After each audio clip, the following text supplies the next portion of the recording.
All right. Hello, everyone, and welcome to VYTALCast number 52. Here we got Flynt of RWBY, also known as Dom, here as a guest. Hello, And everybody. I don't think we have anyone in yet, but that is totally okay. We could just kill a little bit of time talking about how the last week has been for us YouTube-wise, or I guess you've been working quite a bit with the Adam Short song stuff. Yeah, so right now I'm currently, I keep in contact. I don't know if you're, actually, I think she was just messaging me. Yeah, she was. The Ice Princess. No, I don't know who the Ice Princess is. All I think when I hear Ice Princess is Weiss. Weiss. Okay, Yeah. That's what her profile used to be on YouTube. She used to upload the songs, just raw songs, to YouTube. Okay. She stopped doing that a while back, but she also she does sound editing. She cuts out like any of the fighting noises, or helps to cut out the fighting noises. Oh, So right now she's working on that, and then once she's able to get the she's able to get me the edited video, then you take the sound and put the lyrics on top. Yep. Sweet. Basically. Yeah, I was wondering like how you get the song just being the song without all of the fighting and stuff going on, because there's a lot of scenes where there's guns going off. Yeah. Yeah. Or people talking. And also I want to say hello to the chat, like Anonymous Vendetta, Little Lucas, Huntus D, Inspector Who, and Verif. Hello everyone. I don't recognize Little Lucas or Anonymous Vendetta, so I'm assuming you guys are new subscribers, and I want to welcome you and say hello. So yeah, so you keep in touch with Ice Princess then? Even though she doesn't do her own channel, she helps you with yours? Yeah. She did have her own channel. She doesn't upload to it anymore, from what she told me. But Okay. I do keep in contact with her, and she edits the videos for me so that I can make the proper lyric videos. Okay. She edits the audio for me. That way, I can make the proper lyric videos without all the fighting going on. Yeah, which is nice, because like people don't want to like find the audio for the song and then like hear Sienna Khan chewing out Adam in the middle of it or something like that Right. going on. Huntus D is saying, "Welcome new members." Oh, he was gonna say victims. Huntus D, how could you? And Lady Nightingale, good evening. So, man, I thought you did the audio editing. No, I can do audio editing, but the editing software that I do is very iffy with that. Is it GarageBand? No, it's not GarageBand. Oh, okay. Well, actually, you know what? I should use Logic Pro for that. Oh, I could probably, you have Logic Pro? Yeah. That's expensive. I mean, it was only $100. is it? I At mean, least I got it. oh, okay. I mean, I'm not gonna argue against it. You're the one that has it. I don't. So, Well, maybe it cost more. I don't know. I remember it only costing $100. I mean, I don't want to like fact check on pricing for a program. So, Yeah, I guess yeah. that's true. Okay, so Little Lucas is saying there was a lot of blood and killing in this short. Do we want to talk about that? Sure. Like, were you on the Friday Ruby panel, or which day did you go? I went to the Friday Ruby panel. Yeah. Okay, because I was there too, and the room kind of just like went silent when we saw the blood on that wagon. Yes. We were like, oof. The entire room just like, oh, and it went quiet. Yeah, it was like That was a crazy thing to experience. yeah, I have to say this year when it came to like fan reaction, it seemed like everyone was like on the same wavelength for Right. it. Because there's the scene where he's talking to Blake as well, and everyone just groans. We're like, ugh. You know? And it was like, man, everyone's like really on key together this year. Inspector Who was saying the panel freaked out, which it did. I have to say the Ruby panel every year is just interesting experience, and I felt like this year I was a little bit on like eggshells when it was coming to the Q&A, but I didn't stick around for that for once. So you didn't either? Well, I stuck around for the Q&A. I like to hear what questions people ask, although sometimes it can get a bit annoying, but yeah, I usually stay for the Q&A because that's where, you know, for me, I learn the most information about the next volume or the behind the scenes stuff. But I was hanging out with Cal and Cody, and they were both like, all right, we're going over to the mega panel, let's go. And we ditched after like the third question, and I thought it was funny. Was it the first question someone started asking about their YouTube channel? it was like the first or second one. Yeah, it was like the first or second, because it was. I just thought it was really funny that like they're like, hey guys, like let's avoid like certain like this and this type of question, and then like someone immediately goes for like a roundabout question, like almost plugging their own YouTube channel in their question. And Cal and I, we were just sitting there like, please don't plug your channel, please don't plug your channel, please don't plug your channel. Right. But it was. I hope you're hearing the notifications going off in the background. Oh no, I can't hear anything. Okay, because my iPad just keeps ringing. There we go. Just had to mute it. Okay. Yeah, so anyway, we went from the Adam trailer to the Q&A real fast, but we'll go back. But Raul was asking David, quick question, were you in the lab video posted on Rooster Teeth's YouTube? And I believe that was like the Meet the Lab video you're talking about. And yes, that was me in the background. And yes, I will be in an actual lab video with speaking dialogue at some point. I thought it was going to come out last week or yesterday, but they're just dangling hope over me. So I also thought they were going to send me an email, because they asked us to sign a paper with our emails for them to sign, like send a consent form, and I haven't got the email yet, so I don't know if they're that close to done with the short, editing wise. So it might be next week. So anyway, wait, do you have the stream pulled up by any chance so you can see the chat? I have it over here, like off to the side. But okay. Because I was like, if there's ever like a chat that sticks out to you, like feel free to like stop and like, you know, address it. So, wait, hold on. Hunt SD is saying people were wondering why the lionized tweet was deleted. Any reason why? Oh, okay, yeah. So, I didn't hit tweet. Hold on, because I deleted that one because I meant to post the lyrics with it, but I was like, oh shoot, hold on, let me take that one down. I'll bring up the other one and put the lyrics with it. But I didn't hit tweet on the one with the lyrics.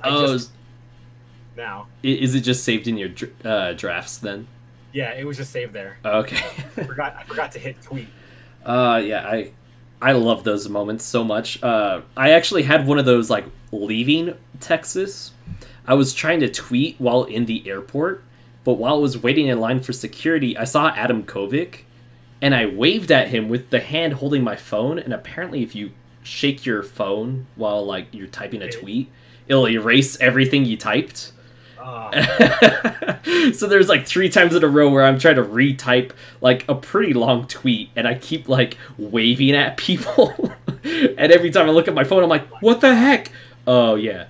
So yeah. Yeah, and people are mentioning the silver eyes for Adam, which I know I messaged you a little bit about that. Yeah, the silver eyes. I don't know about the silver eyes thing, because if he in fact does have silver eyes, then why didn't he take out Cinder? Because like maybe he doesn't know that it's... Maybe he doesn't know how to use it. Possibly. I mean... Like, maybe he doesn't know that silver eyes are the bane of every... Grim. Every Grim and every maiden. Yeah.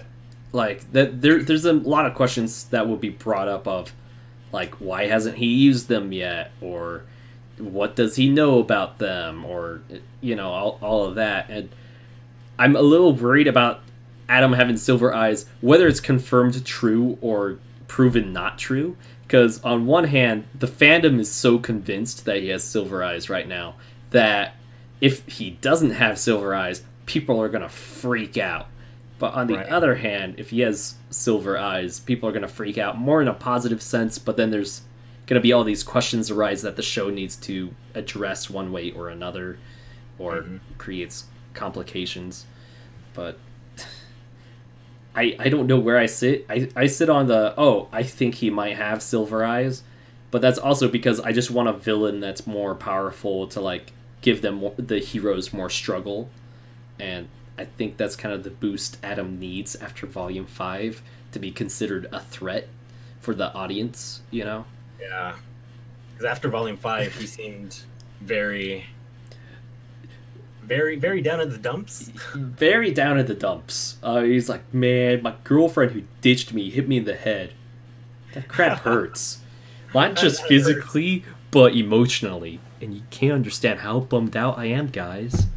Just gonna quietly follow Emerald, Hazel, and the Mercury guy down the street and ditch my mask too. So that was basically what happened. Yeah. Yeah. It's just. I mean, I feel bad for Adam, but on the other hand, I have no empathy for him either. It's like, yeah, he's a garbage person, but. Do you remember back in Volume 3, like, Miles and Carrie's tweets about Adam? After, like, Chapter 11, I think. About how they were saying, like, Adam was the character that creeps out RWBY the most. Like, I remember that going around, but I wasn't really into that, like, specific thread, so I don't remember it too much. Oh, okay. I mean, it was just, like, something that, like, that got tweeted out. It wasn't like you had to go onto Reddit for or anything like that. But I think it was after Yang had her arm cut off that those tweets started firing off, and people were like, "Ooh," because back then, like, first membership was like you get 1 day early access rather than like 4 days. So, all right, we have the chat going off quite a bit, but. Stoic the Dragon Eater, which, by the way, I love your new icon. He says, my theory was that Adam has red eyes. But what would the red eyes do is my question. Because, doesn't... Raven has red eyes, too, doesn't she? Does she? Hold on, she's my background on my computer. Oh, wait, no, I changed it to... I changed it to... different characters. Okay. Yeah, she has red eyes. She has red eyes. Wait, Crow has red eyes too. Hold on, I'm googling Crow. I believe they both have red eyes. And those eyes do not. Okay, Crows are a slightly different tint. They're kind of a pinkish color, but Raven's is more the, like, crimson red. So okay. But I do think his eyes do have something special. Or maybe he's a cyclone. Ruby's just like, peace out. Oh, no. It went out with a Yang. Sorry for the terrible puns. Yeah. I'm not even going to try to balance that. I tried to give my background some substance, but that's not going to work. Yeah. Yeah. Inspector Who says, I think it'd be a plot twist that Adam is blind. So he's going, like, all Daredevil on everyone. Like, that, I mean, that would be interesting, but I'm trying to think of, like, how that changes the story narrative. I mean, like, I think it'd be a cool idea, but... If he was blind, but then he wouldn't be able to necessarily, like, see projectiles. Yeah, I mean, Daredevil has... I mean, if they copy Daredevil, pretty much, then he's able to hear and predict projection. So, like, if he had supersonic hearing, it was like, oh, I could hear the click of the hammer on the gun about to hit on the bullet, and based on, like, where it's at, I could predict where it's gonna go and all that. But I don't want Adam to become like a Mary Sue character that's, like, copying a different character, especially someone as like iconic as Daredevil. But yeah, right. But maybe, like, do we know his semblance, or like his sword's tied to his semblance? I think his sword like projects his semblance. I don't know if it's necessarily his semblance, but like I think it might be what, like those like shockwaves that he sends out. That might be part of it, or it could just be like dust that causes those shockwaves. Yeah, because I don't know if that's like a weapon design or semblance, really, because they haven't really dived into that too much. And I was thinking, well, if he's blind, then maybe his semblance is able to like sense the area around him, like aura and not aura. But interesting. That I don't know. It kind of almost be like the other side of the coin to Ren's, I guess, where Ren's able to suppress. He's able to kind of do the opposite. Suppress his emotions. Yeah, where Adam is able to kind of more project and therefore like see surroundings through that. If that makes sense, kind of like a bat with its echolocation. Yeah, it's like aura location pretty much. Interesting. Yeah, Huntus D says his semblance gets activated when people shoot his sword, which is why it glows. His semblance is named Moonslice. Okay, yeah, that was a semblance, not a weapon design. So throw my idea out the window. But Lady Nightingale is saying Adam is Toph of Remnant. You've seen Last Airbender, right? Yeah, Toph. Okay, yeah, okay, good. I'm like if you don't know who Toph is, I don't know what to do. It's so dark down here. I can't see anything. Oh no, what a nightmare. Sorry. Yeah. my favorite Toph scene. Yeah, or like Twinkle Toes. I mean, my favorite Toph moment is I think it's in the last episode or the episode before the last episode where they're on the blimp and she knocks on the door. It's like dun dun dun dun dun dun bang, and she comes coming through the door like all Iron Man style. I love that moment. About that. It's been like so long since I watched Last Airbender. One of the most amazing moments of that show for me. I'm like, yes, Toph for best blind.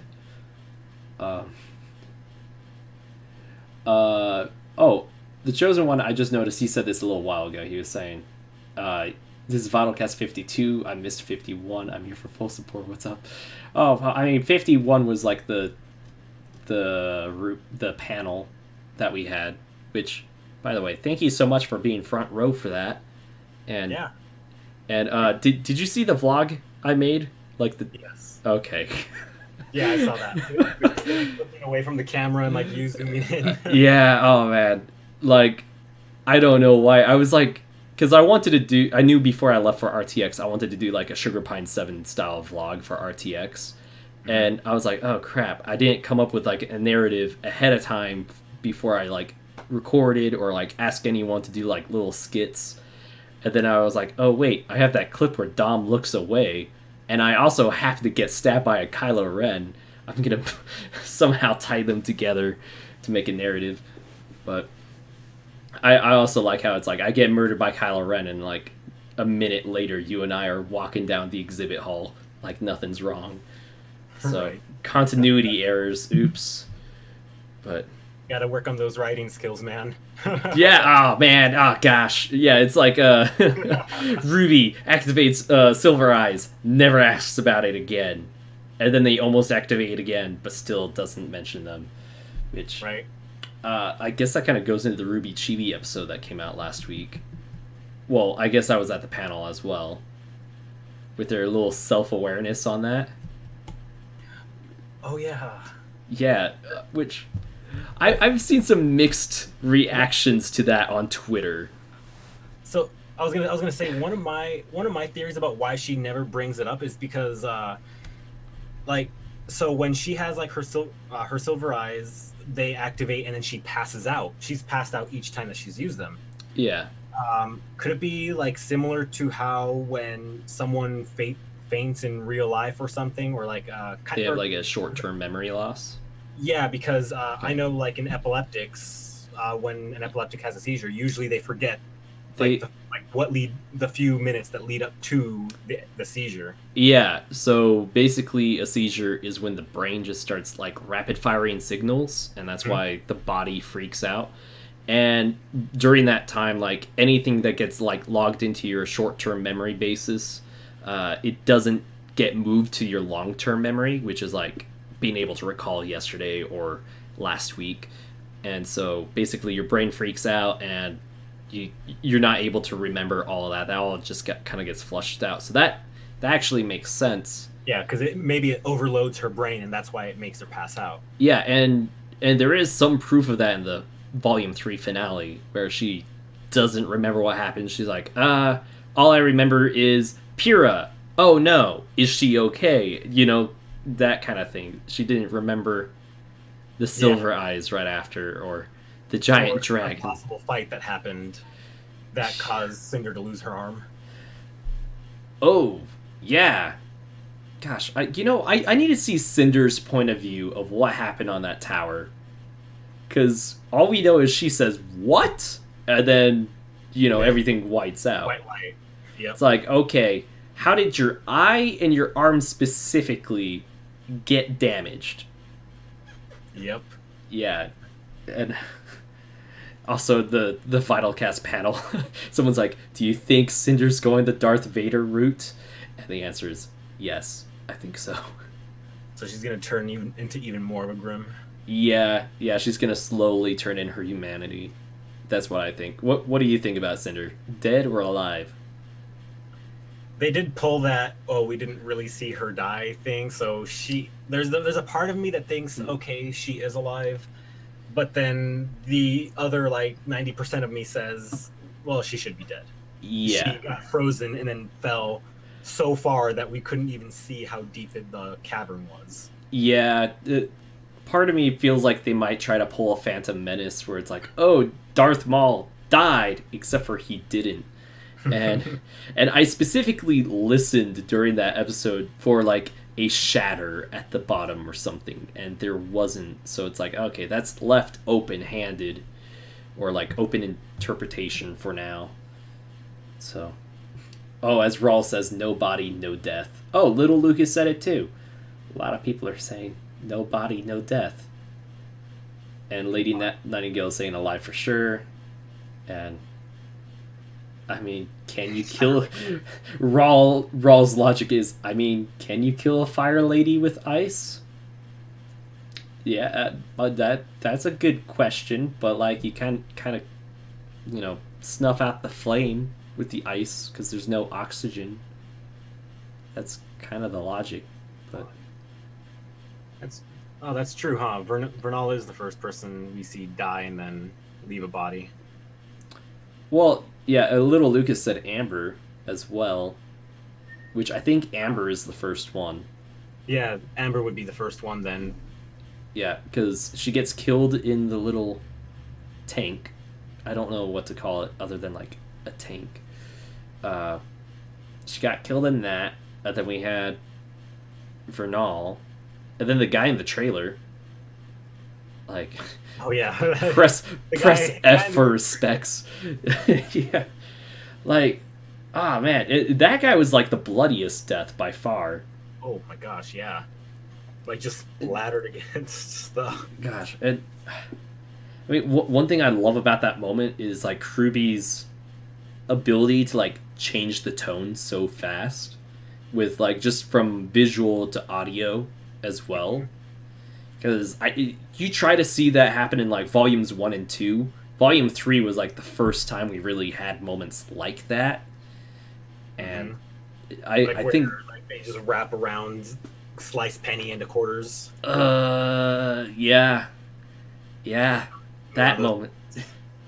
Especially with you'll see the little piece of fabric from her clothes, and then the sword comes stabbing down through it as well, because it's so quiet, and there's just a thunk. And just how everyone's reacting to that. RWBY is in shock. The crowd is screaming. The Grimm. Did you say something? Oh, I just said yes. Oh, okay. I always feel like I'm talking too much, or I'm oh, sorry, did I did I cut you off? That's Oh no. I try to talk, but it's difficult for me to like put what I want to say into words. So you're not even cutting me off. Oh, okay. Well, figure out like how to like get things into. I know all too well, and I mean, you saw at the panel where I said, "Oh yeah, I'm gonna show this video so you guys know who they are and who they are." And, you know, like I know that struggle all too well because I did have something in my head that I wanted to say, but who they are came out twice, and I'm like, forget it. So, but if you ever do have like a solid thought, please cut me off because you're the guest, and everyone has too much time with me on this channel. So, well, I mean, it is your channel. Yeah. Yeah, I like to think I'm sort of owned by Rooster Teeth at this point. I'm just checking the chat to see where people are saying. Wait, Raul is saying, wouldn't the first be all of Junior's goons in episode 1 that died? No, they didn't die. They got knocked out. I don't think Ruby murdered them on the street. Yeah, or even if Yang murdered them in the trailer, gosh. But yeah. What do you think about Ruby taking a darker tone? I personally love it. Me too. Like the first two volumes I enjoyed. The third volume was I would say one of my favorite. Fourth, then came the fourth and fifth, and now, like with the fifth volume, there was the fighting. Cinder having like her arm, you can see that her arm was basically sliced off and replaced with a Grim. Yeah. Like all this just dark undertones, and what was that? The first Salem. bad word. Then there was also like the first bad word ever said in RWBY, which was bitch. Tyrion calling Ruby a bitch. Yeah. I was like, huh. I wasn't expecting that at all. Yeah. I mean, for me, with first bad words, because I'm from Utah, where people are super sensitive about wording and stuff, and also one of the reasons why I personally don't swear a whole lot in my channel, but Volume 3, I believe there's a Atlas soldier who says damn and hell, and that stuck out to me quite a bit at the time it came out. And I don't know, language is a weird thing for me to like be like, is that crossing the line? Because for me, I always saw RWBY as a kid's show, but kids shows can take a dark tone. Like Avatar has taken a number of dark tones. Oh yeah. I mean, there was also like shows like The Grim Adventures of Billy and Mandy. Yeah. There's also like Teen Titans, the original series, and then pretty much anything with a story to follow. Pretty much, yeah. Like Legend of Korra ended up with like a cold case murder at the end of season 1, so which I loved that moment. But that's also like the moment that caused Nickelodeon to like start being a little bit more strict on that series. But I personally love it. Language wise, I would prefer if they kept it toned down and like kept those moments sparse, because I do show RWBY to younger cousins who I'm like trying to get into anime, or be like, hey, you want a good show that's about this and this? Well, here's RWBY. And it's like, oh, there's a scene where someone just gets sliced and there's blood on the wall. You know, that's the thing. Well, like the Adam trailer moment, like it's so subtle. As long as the person isn't like in half on the ground, that's true. Their parents are okay with that. You know, and like for the most part, there's no blood in RWBY. I mean, there is blood, but they keep it sparse. And so for the most part, RWBY, as far as like my cousins and like my aunts and uncles, they're like okay with like their kids seeing it so far, because like, oh yeah, we have them watch Star Wars or like other violent movies, and this is a cartoon where it's not as graphic, I guess, but language is where like it could cross a line, I guess, because it's not a visual thing. Yeah, that reminds me, like when I was coming back from Austin to California on the plane, I was like, I'm at the window seat. There's like a kid, maybe 8 years old, sitting right next to me, and then his father, and the kid was like watching something that was on Cartoon Network that was on the plane. The dad looks over and says, "Does that are those kids being mean to each other?" He's like, "Oh, I'm gonna start switching the channel." He switches the channel a few times to Avengers: Infinity War. Oh, and he's like, "Oh, you want to watch that?" The kid's like, "Yeah." And then he's like, "Okay." I'm thinking, wait, you're not letting him watch a cartoon meant for kids, but you're gonna let him watch Infinity War? Dude, Infinity War, 1, they're all being mean to each other. 2, the ending is brutal. Exactly. The Infinity War was like the first Marvel movie that I had to tell like my cousins who are parents or my aunt and uncles who have still younger kids. I'm like, hey, you might want to watch this before you show your kids. Like, it's like, because I'm just thinking about like how 8-year-old or 9-year-old me would handle seeing Spider-Man just not feel so good. So I don't feel so good. Yeah. Although I'm kind of dying for Ruby to have another moment like that. Like, I hate to say, I kind of hope Volume 6 gets the Volume 3 treatment near the end. I don't know. Like, where things get super depressing and dark.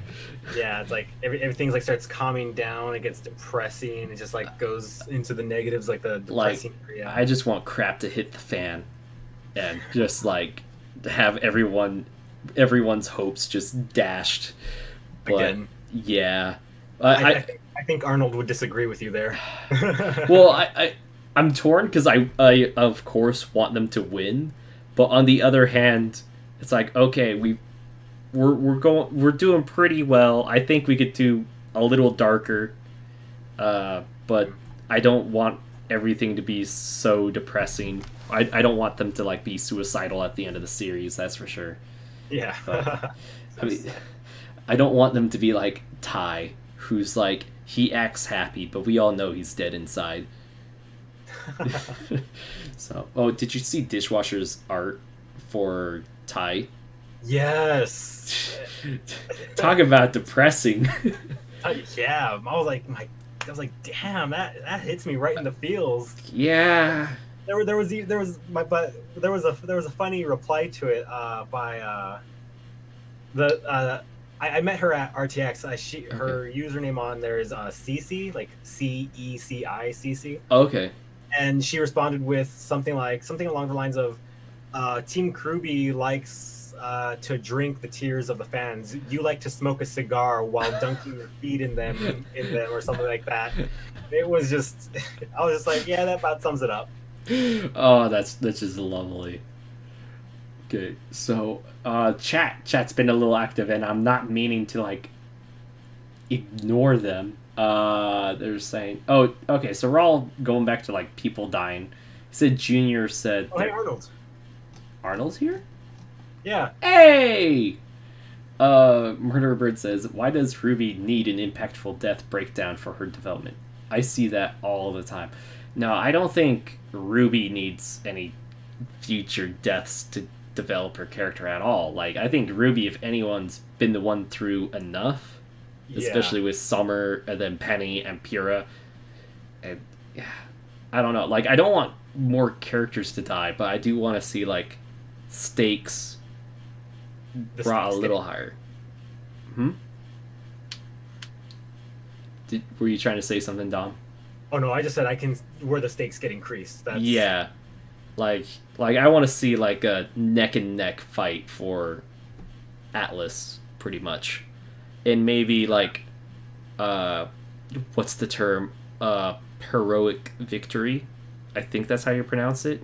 It's basically the word that Pyrrha's name is based off of, where it's like it's a victory but at great cost, and so like a victory that no one's really happy at the end, but like they still won the battle, I guess. Yeah.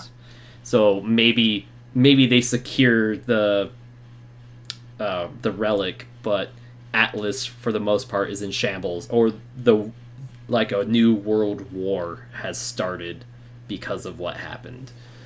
Or see, oh hey, there's the Kaido Dan as well. He says, Ruby just needs to vent, I feel, to let her shield down and not be the leader for once. Just the young girl who suffered. I agree with that. That's a good way to put it. Wait, I want Team RWBY to just sit down in a room and just vent to each other about volumes 4 and 5. Or, like, the ends of volume 3 to current. Like, I know a lot of people are saying they want Yang and Blake to kind of argue a bit. That's putting it softly.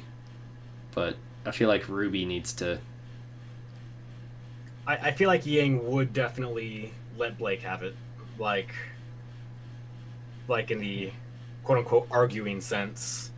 Like, Yang would vent quite a bit. Her frustrations and saying, like, oh, why'd you leave me? All that type of stuff. Yeah. Yeah, and obviously, like, Blake would have a hard time explaining why and all of that, and, like... Because, like, she and Yang had a conversation about just that in, I think it's Burning the Candle in Volume 2. I forget the name of the episode, but they did talk about, like, trusting teammates and relying on each other, and Yang totally has a lot of ammunition to be like, hey, we talked about this, why did you go back on it? And give us a little bit more vulnerability. And I saw Lady Nightingale says RWBY does not need that, pretty much for, like, she embodies youth and innocence, which I agree she does, and I don't think she needs to stop embodying that to still be able to temporarily break down in order to recoup herself. That makes sense. You don't want her shouldering all this, like, pressure and just slowly break down, or because, like, a lot of people will complain about the writing of her character if she just keeps being 100% like innocent and youthful, I guess, because they'll be like, oh, where's the character development, or it's really hard to empathize with her because it seems like she doesn't feel certain emotions when. So I think they do need to show, no, she does feel this, but we could have both. Pretty much, like, have everything. She's just good at bottling everything up and keeping it inside. Yes, I think Lindsay said that RTX 2 years ago. Was that before Volume 4 or before Volume 5? Lindsay said that at the RWBY panel. I don't know. Because someone did ask about that at a RWBY panel, and Lindsay Jones said that. Yeah. Oh, the Kaido Dan, I don't know why I say the, but he says, RWBY is an emotionally strong mind. You just look how she focused herself. Man, I can't word today. Just look how she focused herself after Penny's death because another friend was in trouble. So yeah, I do think RWBY is strong, but we also need to, like, I don't know, I think we need a better way to, I don't know how to word it, to like a way to, like, have her express that in the show so the audience further understands that and in a way that we could empathize with. And I feel like her talk with Oscar touched on it, but I feel like it needs to go more in depth. Yeah, Inspector Who Reacts says that RWBY now isn't 100% happy. She has her moments. She just doesn't show it to others except to Oscar. Like, so. Yeah. Yeah. So, she does play innocent a lot. Mm-hmm. Even though she probably does have just those bottled up feelings, in my opinion. Or she does have those feelings bottled up, rather. Yeah. And just doesn't want to show it to anybody because she wants to be that hero. Maybe it's because, like, kind of like how she said in the storybooks and stuff. A lot of the times they show the hero as these strong people that don't fail. Maybe she's trying to bottle up her emotions to try and emphasize the hero that doesn't break down or anything like that. Yeah, and that's actually something I could relate to just from, like, watching anime growing up or watching and reading superheroes growing up as well. Kind of like All Might, for example, from My Hero Academia, he's always fighting with a smile. So she's grown up watching stuff like that or reading about stuff like that and wanting to become Like, oh my, sorry, I'm comparing her to Deku right now. But like, yeah, that makes a lot more sense, and I think in show they need to do that, just a hint or something, you know, and just like give a few more happy moments or like joke moments, kind of like the scenes where Yang and Nora arm wrestled. I think we need a few more scenes like that. Give us a food fight 2.0 in volume 6, maybe. Not like a food fight, but like a moment that's like outlandishly crazy and fun, but then still go right back to the actual focus on like saving the world and all of that. Like speaking of like those moments, it reminded me of the scene way back. So when they were doing the arm wrestling, she pops her arm off. Nora like tosses it back to Yang while screaming. Like Yang laughs. Ruby was like smiling, kind of chuckling, and then you see like why she kind of like looked like shocked. Shocked that Yang would do that, maybe. I don't know. Well, like shocked, kind of like, oh my gosh, like, oh my gosh, she like, I don't know how to react. Yeah. Yeah, I could. Oof. Actually, that reminds me of the. I've never seen anybody mention that in any like video that I watched, or like not just like reaction videos, but also like I'm half tempted to pull up the episode right now to see what you're talking about, because I'm like, I never noticed that either. And you didn't notice that either? No. Oh wait, I don't need to pull up the episode. I actually got that clip saved on my computer, which is a weird comment to make, but I have RWBY clips saved onto my computer in case I need them for an analysis video. Thrown off a limb. Yeah. Wait, what happened? What happened? Dan says in the chat she was thrown off a limb. Oh man, yeah, and they used the cat emoji, smile cat. That's a nice emoji. I've never seen it before. Crazy Muse says, "Is Y character short win?" I would love to see a Y character short. Okay, where is that clip I had? I called it arm scare, where Yang pops off her arm. Oh, I found it. It's on my desktop. Okay, where is it? Oh, my screen's just gone black. Nope. Okay, my computer does not like that at all. I can't see it. But kind of reminds me that what you were talking about with Weiss reminds me of that scene in Volume 4 when Tai says to Yang, like, looks like he lost some brain cells along with that arm. Yeah, so basically everyone else in that room was pretty much Weiss in that Volume 5 scene. They're like, how do we react? Is it okay to laugh? Do we not laugh? No, like, Weiss was actually, like, kind of like saddened shock, like a type of sad shock type look. Okay, I'm pulling up the episode. Like, I need to see this. Let's see. I think it was Volume 5, Chapter. I want to say 6. Ah, nope, Chapter 7. I was one off. Okay, mute that. Okay, hold on. There's an ad, but I will find it. Then I'll put it up on the OBS for people to see. Oh, I almost went right to it. Okay, they're arm wrestling. Oh, it's Chapter 7? Yeah, Chapter 7. Okay, skip a few seconds. Pop the arm off. Oh my gosh. Okay, yeah. Okay, here, I'll put it up on the thing for people to see. Oh my gosh. Why do you do this to me, OBS? I need to select Chrome. Alright, so I'm gonna full screen it and hopefully you guys can see it. Yeah, Weiss looks a little shocked. Yeah, and then there's... I'm in the process of making a GIF of, like, Nora throwing the arm off for, like, when people donate to the channel. Yeah, Weiss looks a bit shocked. She didn't look sad to me. She looked more like a oh my gosh. Like, yeah, there we go. Like a oh my gosh type of shock. Yeah, like, oh my gosh, did that really just happen? Is this okay? Like yeah, and nobody ever commented on it. I didn't see anybody commenting on that.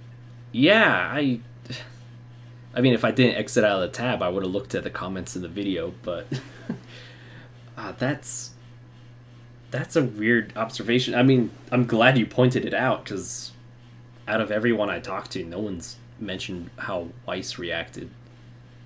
But I think Weiss... What? Oh no, I was gonna say I'm gonna look at I'm looking at the comments right now. I don't see anybody. No one's commenting on it. Can you, like, is it Command F that helps you find keywords on a screen?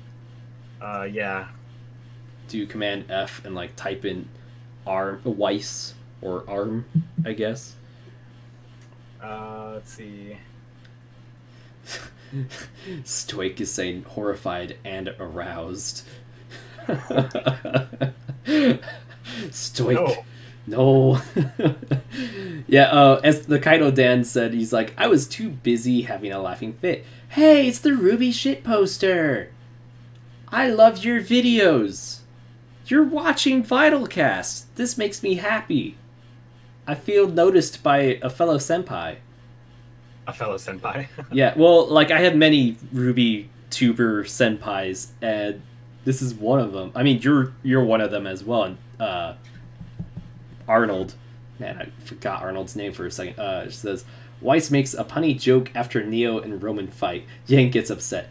Dad makes an offensive joke to Yang that shocks Oobleck and Port. Yang laughs at it, laughs it out. De nada, mijo. Thank you. Yeah. Yeah. But yeah, I could definitely see, like, Weiss being shocked, because she is kind of becoming the team mom as well. And it's like, oh no, my child, are they okay? They're laughing, but this happened, you know. Shit posters saying we are good boys. I'm trying to say you two good boys, but, like, from our perspective, and my brain is just like, don't do it, dude. Yeah, but the Kaido Dan said he was too busy to notice Weiss, which I think was me. I was a little too... I would hate to pull up my own reaction video and be like, alright, I gotta cite my own reaction, but I think I was a mix of Weiss and maybe Yang, laughing but also kind of shocked and be like, is that okay? But oh yeah, everybody in chat earlier was chatting about Snowbird for some reason. Oh yeah. Oh, I know why. It's because I closed my tab and it was to the tab where I Google searched Crow. And yeah, because I was double checking, like, if he had red eyes as well as Raven. And I was like, I remember his eyes being a reddish color, but they're more of a pink. Oh, Hunt SD is mentioning the song, and I was about to mention we should probably start talking about the song in that Adam trailer. Right? Yeah. Do you want to read out some lyrics that pointed out to you? I have not actually had time to read the lyrics specifically myself, but I do have them on my phone. I mean, yeah, I could mention them right now. Like, I have them pulled up. Okay. But yeah, like, so the lyrics in this one are it's really good how it talks about how he thinks that so it's definitely from Adam's point of view. Mm-hmm. No doubt about that. For example, surrounded by weaklings, pathetic and oppressed, satisfied to gnaw on scraps, afraid to leave the nest. Like, he's definitely mentioning Gira and other leaders of the White Fang that are like Gira.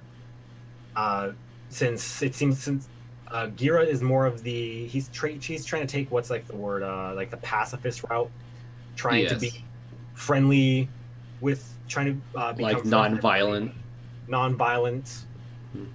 like, because like how we even saw in the Adam short, he tried saying, "Please, we're just trying to pass through," rather than taking action and actually defending the team. And we know he can fight.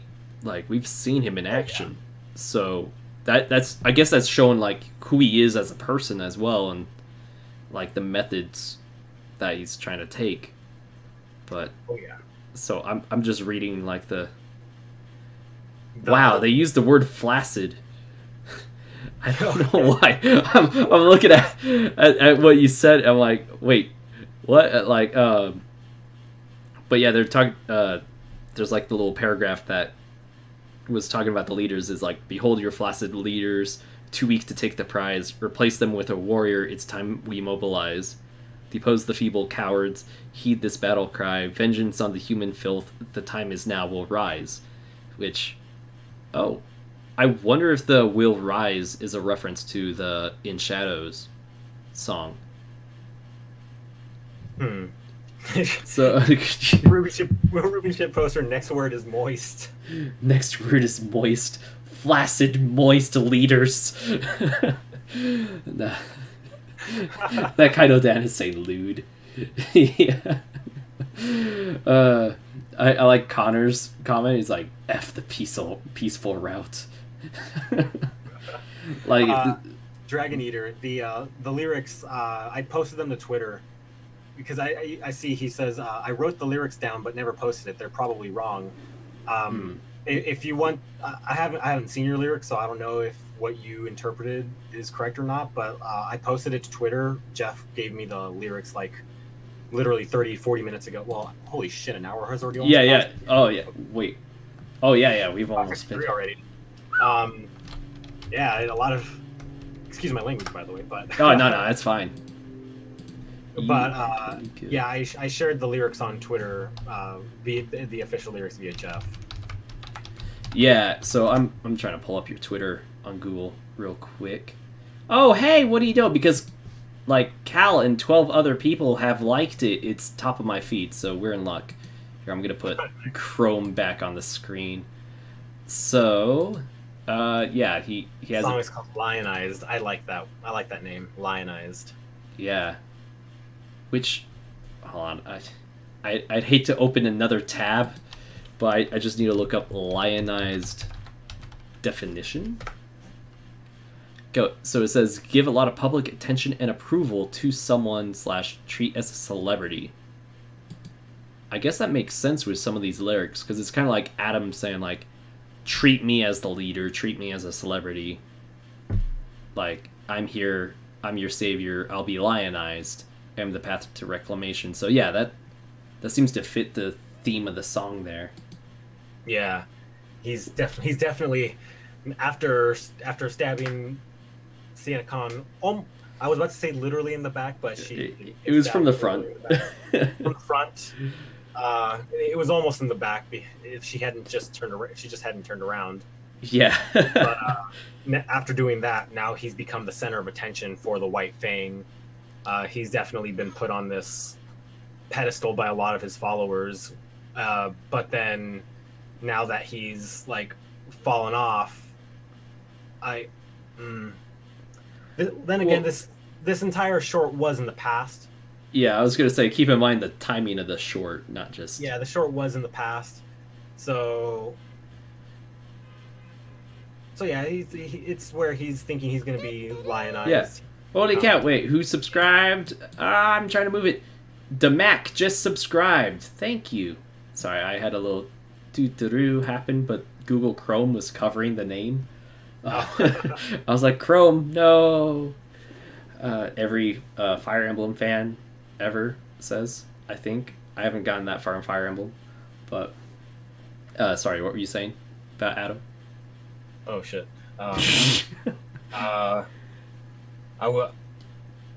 Like his rise to leadership, pretty much.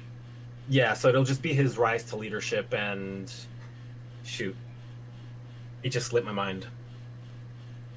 You know where I was going. Like yeah, he kind of like rose from being like a bodyguard to like, I don't know if general or captain is the right definition for what he was doing when Sienna Khan was in charge, and then, you know, becoming the leader.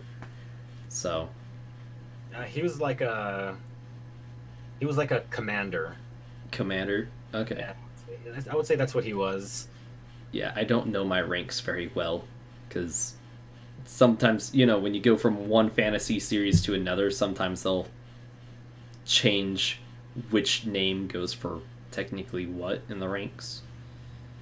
Although general seems to be pretty standard on like stays the same from because like General in Ruby, like General Ironwood, he's like in charge of everything.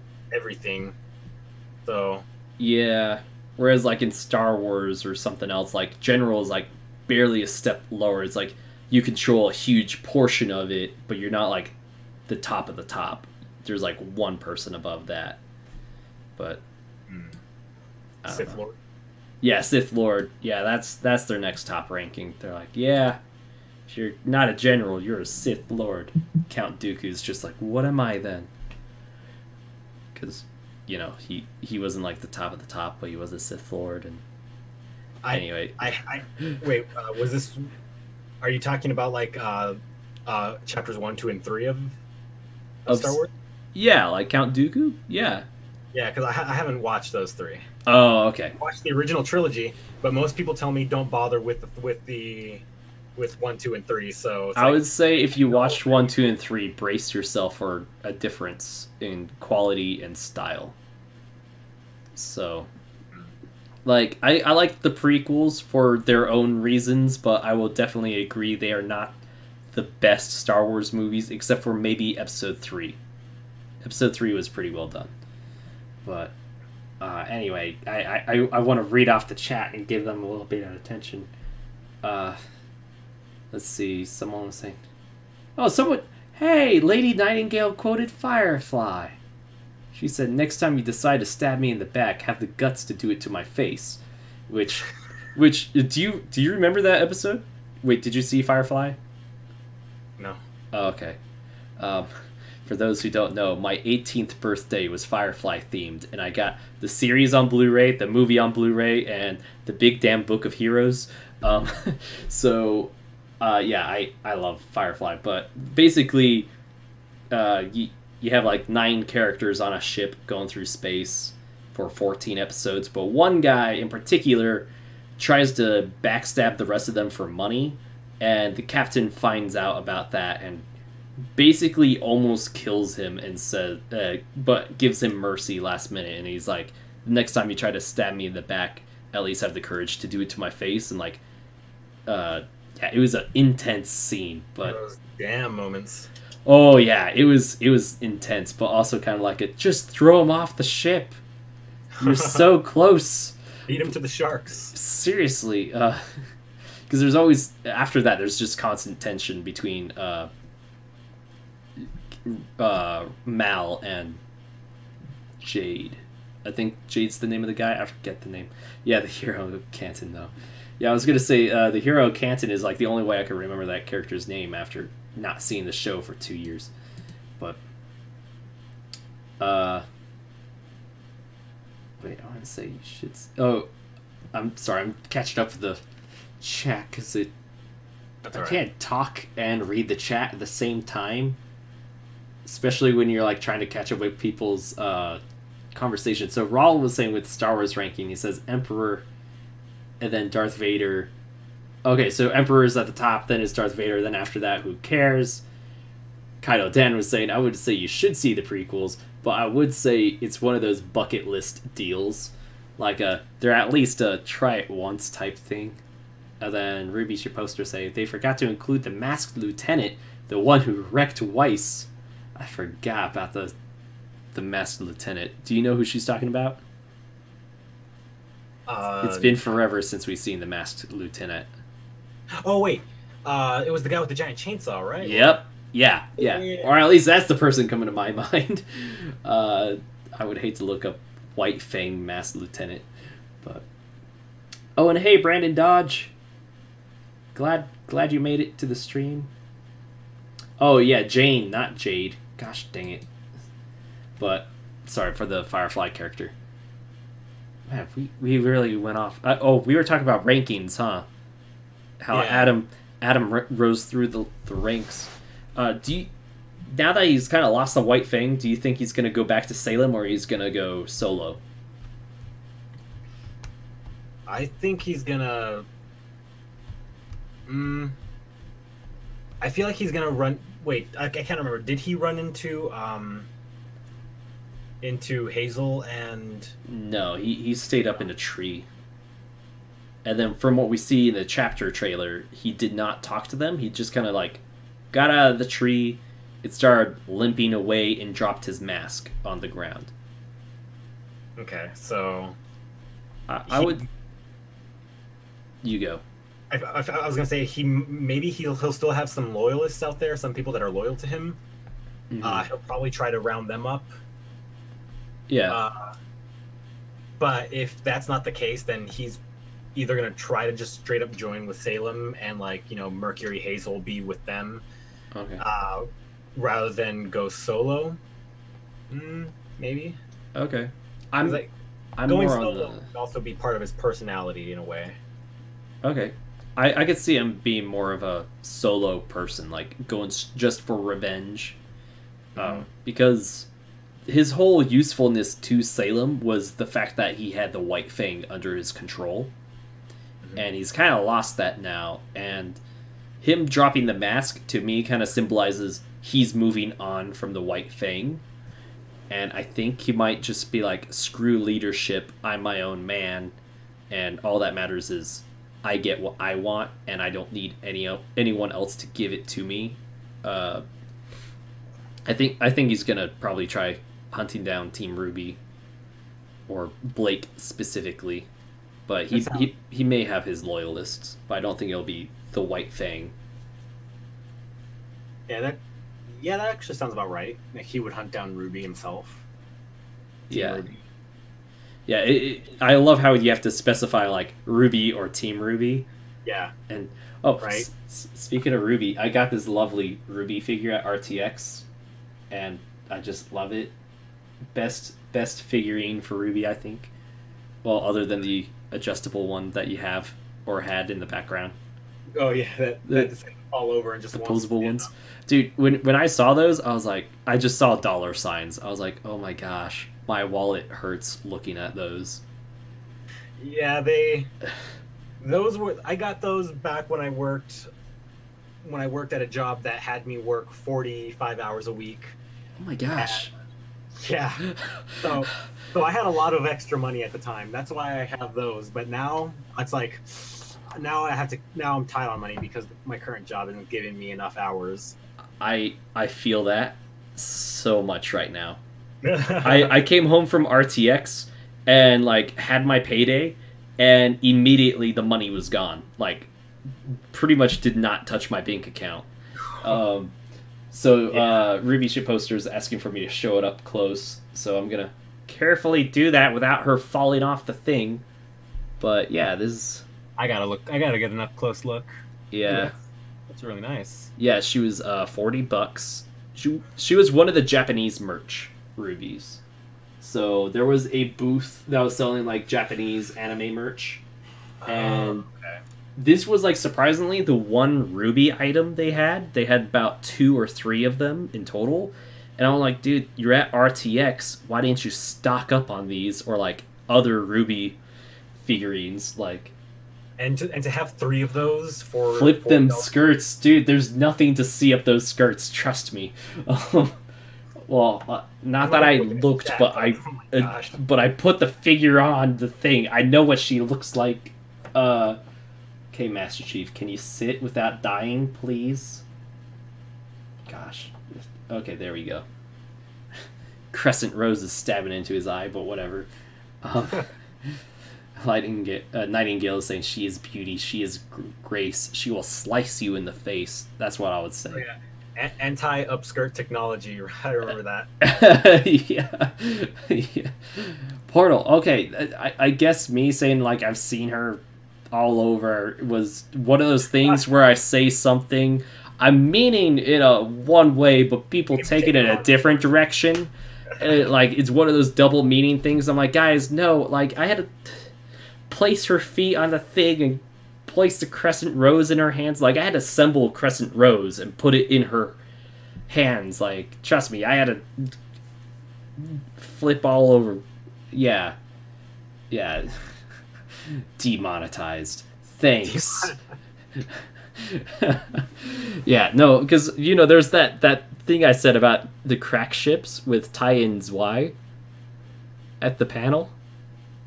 Maybe because it's not haunting your memory, but it's haunting my memory. The one where they show like his butt? No, like people asked.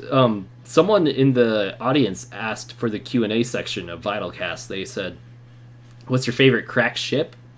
And I was trying to say, well, this isn't like a romantic crack ship, but more of a platonic crack ship. But I didn't say platonic, and I just said, "Oh, one of my favorite crack ships is Tyen's Y," and people immediately just like everybody was. Went to the extreme mentally, and like everyone just groaned. I'm like, wait, no, not like that, no, abort, like, and then the furry had to like call me out on that. They're like, I'm wearing cat ears, and even that was wrong. I'm like, I didn't mean it in that way. Stop. Rollo's saying, por favor, change topics. The Kaido Dan was like, even the mixer chat was going crazy. I am so sorry, everyone. I was trying to say a platonic ship, but because I did specifically say platonic, I can't blame you guys, and I'm sorry I did that to you mentally. That's my favorite. That's my favorite ship to gross people out. Yes, because did you follow Brian Arndt on Twitter at all? Yeah, I follow him. Okay, yeah, because you remember at the Volume 4 finale, the memes he made, right? With Ren and Nora, and then he did the same meme, but it was Tai and Zwei. Yes. That's where I got the crack ship from, and I tried to explain the origins, but then as I was explaining the origins, I was like, wait, this isn't good. I was like, oh no, Brian, you're getting me in trouble. Ah!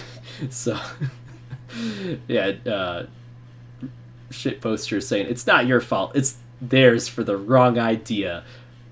Thank you. Thank you.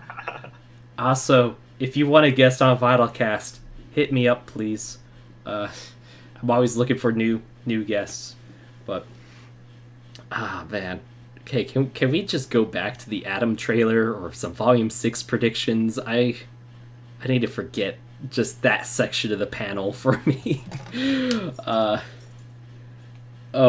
Kaido Dan's saying David Semblance tripping over his own words.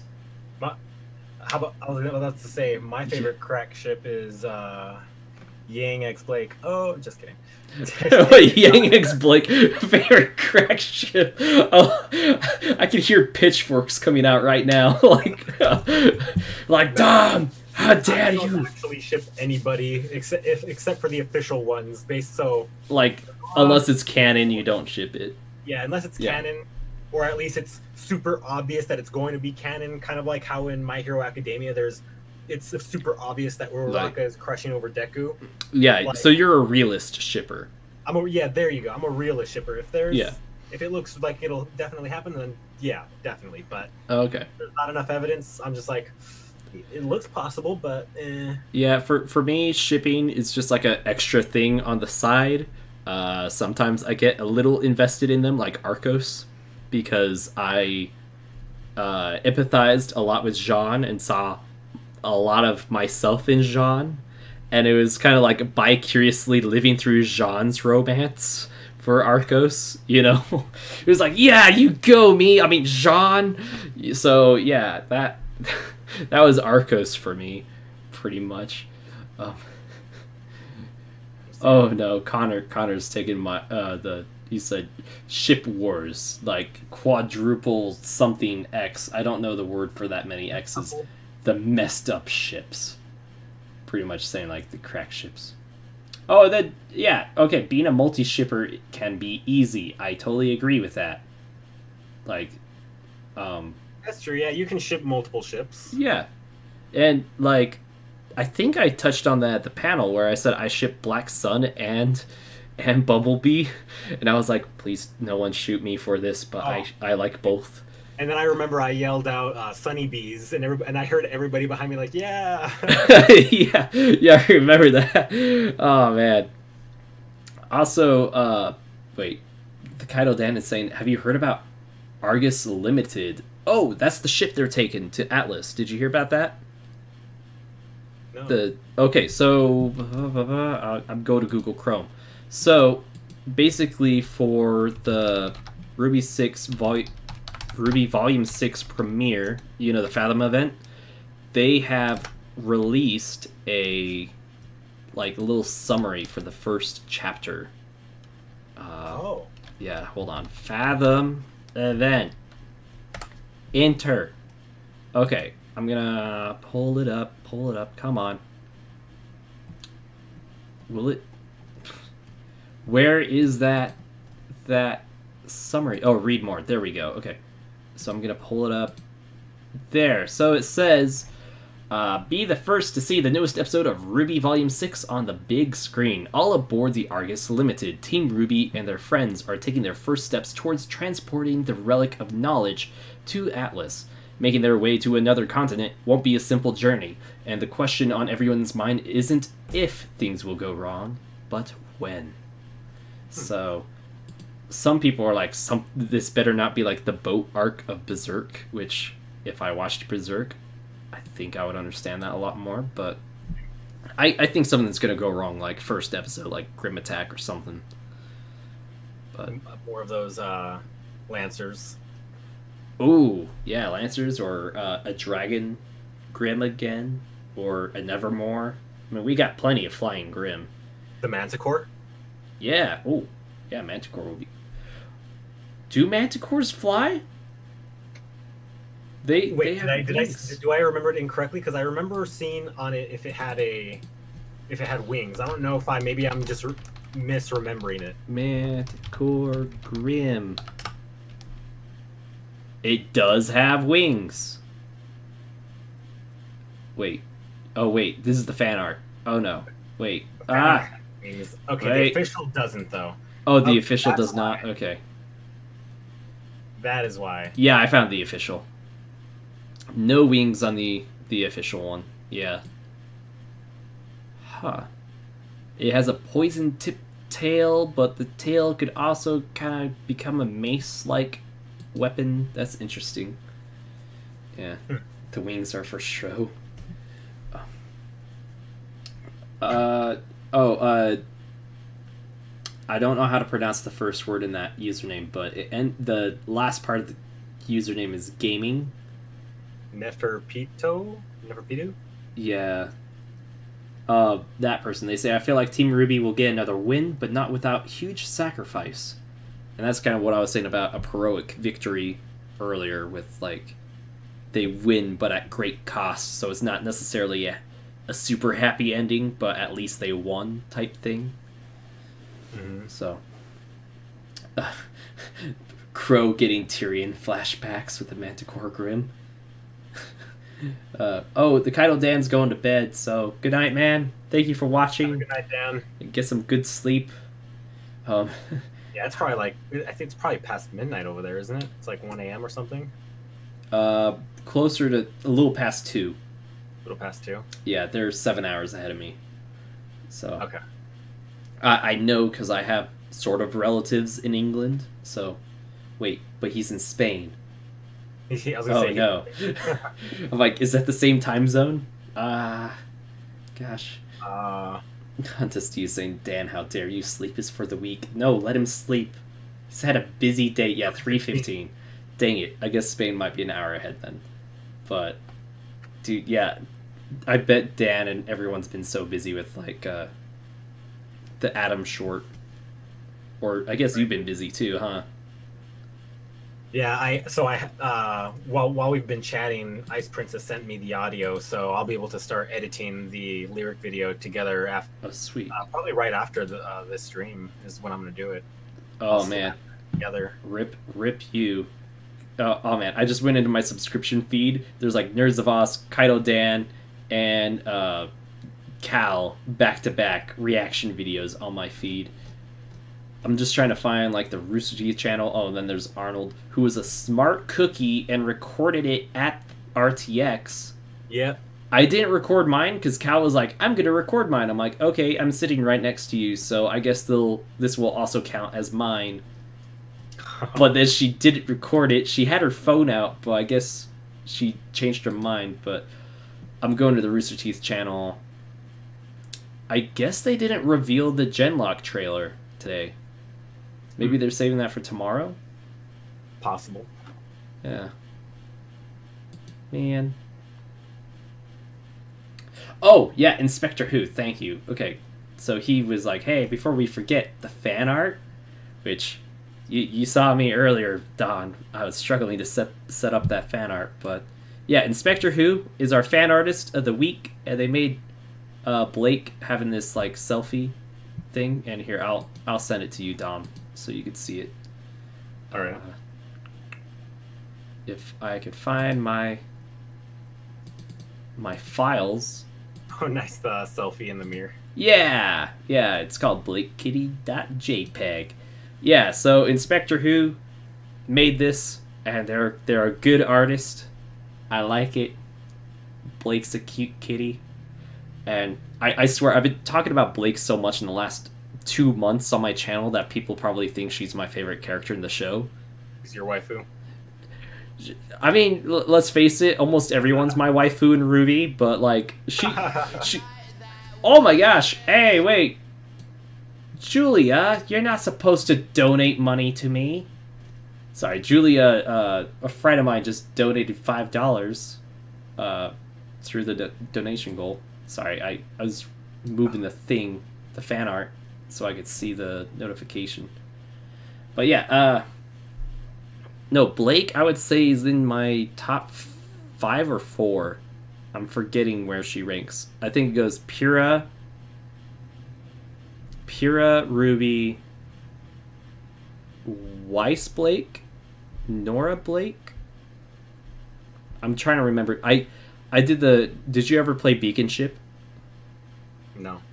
Okay, so Beacon Ship's this interesting game where it hasn't been updated since Volume 3, which is a little disappointing, but it'll basically put 2 characters up on the screen, and you just click whichever one you like more, and it'll basically stack them up in ranks for you at the end to basically decide. I just looked it up. I played this once, like 2 or 3 years ago. It was, I think, before Volume 3 came out.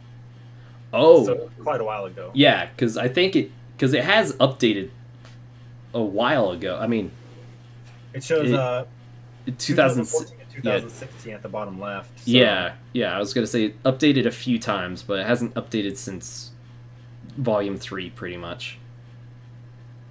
Okay. Julia is saying, how did you know it was me? Julia, your username is Julia. How do I not know it's Julia that donated money to me? Okay, sorry. It's like, I can read. Oh. But thank you for the donation. Anyway, I'm putting Blake down so I don't have her distracting me. But yeah, you played Beacon Ship then? A long time ago.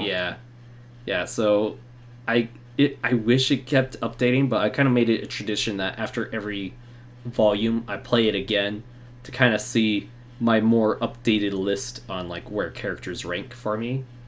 Yeah. And so far Pyrrha has stayed at the top somehow.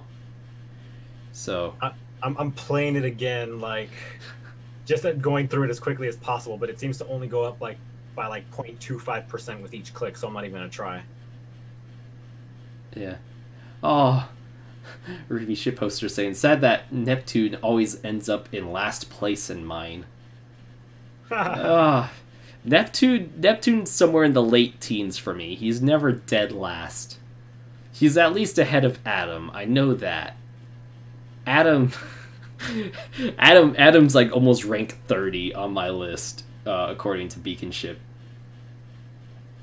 And I saw... Okay, so Little Lucas is saying they wanted to see Pyrrha's family.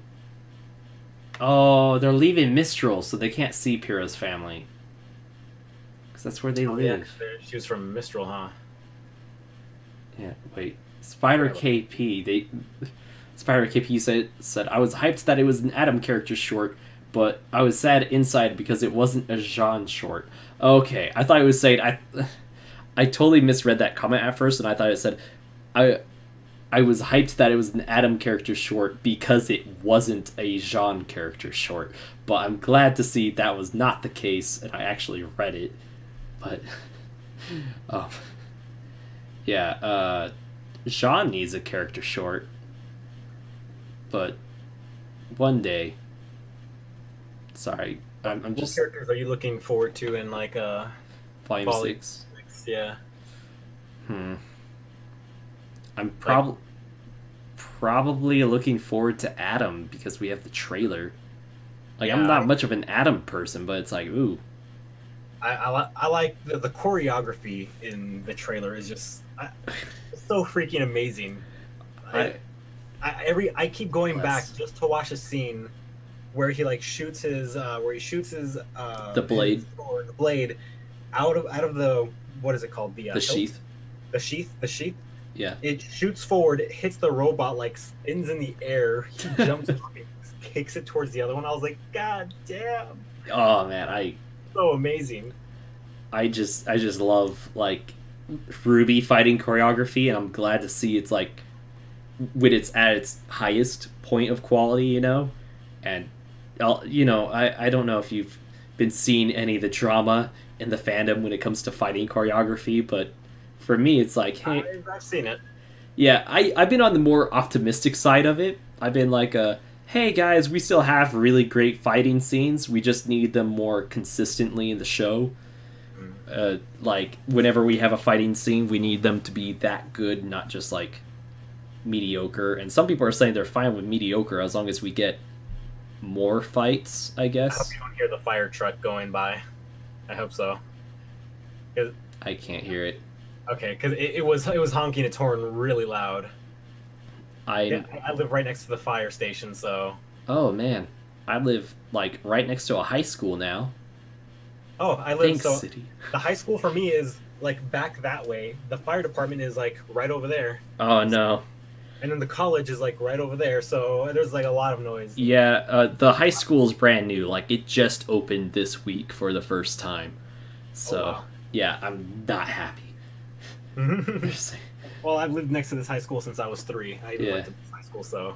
Okay. I'm used to it. RWBY is saying swatted, which is just reminding me of the RT podcast panel, where Bernie keeps saying they're going to get swatted at the panel. And people were telling him not to say that. Like, Bernie, don't do it. But people who SWAT are just the worst kind of people. They are, because there was a guy that died from it, wasn't there? Mm-hmm. Yeah, like, it's a serious thing. Yeah, that entire situation was so serious that, like, there's a YouTuber that I'm subscribed to. He's a lawyer. And his channel is based on like reviewing like cases that, like, popular cases that are coming about. Oh. And he even reviewed that case and talked about what could happen to the person that swatted. Oof. And all of that situation, like he could get charged with manslaughter or something. I believe it was first degree manslaughter. Good. I think they should get a serious punishment for swatting. Wait. Okay, so apparently the chat can now hear the fire truck. Well, it's been honking for a while. Yeah. It's been on for like 2 minutes now. Wait, where I'm hearing something, but I think that's weird. Some people are saying they noticed it now that you pointed it out. But wait, let me see where. I'm scrolling up. I don't. There was. Inspector Who said, "Why is it still honking?" He says, "I hear it," and then there was someone else that said something that. Okay. Okay, so we're hitting an hour and 25 minutes. Do you have any last comments? We usually keep to an hour, but we could keep going if you want, but you also said you have that video you're trying to come up with.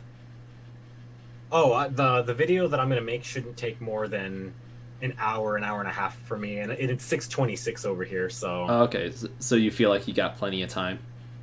Oh yeah, I've got a lot of time. Okay. I'm in no hurry to push it out. Okay.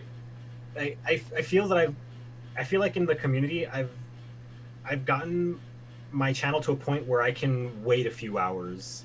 Okay. I don't have to be like the first one to get it out. Oh, I'm just making sure you're not like having to put it off till like tomorrow or something. Oh no. Okay. For me, the only time it becomes a problem is it has to be like put off by a week, because I had to do that with my lyric video for Smile. Oh, yeah. Yeah. Because you had to like wait till like the finale was out. And you're like, all right, here's the song. Well, it wasn't that, but so when the soundtrack came out for Smile, or when the Volume 5 soundtrack came out, there was because Smile from the point of view of Ilya. Gira, or I don't know why I almost said Gira. Of Ilya's Ilya's parents. Mm-hmm. Because it's from their point of view. There's no art of her parents out there. We don't know what they look like. There's all we know is they exist. Yeah, existed. Or existed. Yeah. Sorry. They're kind of dead now. Oh, okay, I'm sorry. That was a good one. But we know they existed, and we know they existed, but because we don't know what they look like, I had to commission an artist to come up with like a concept for what they would have looked like.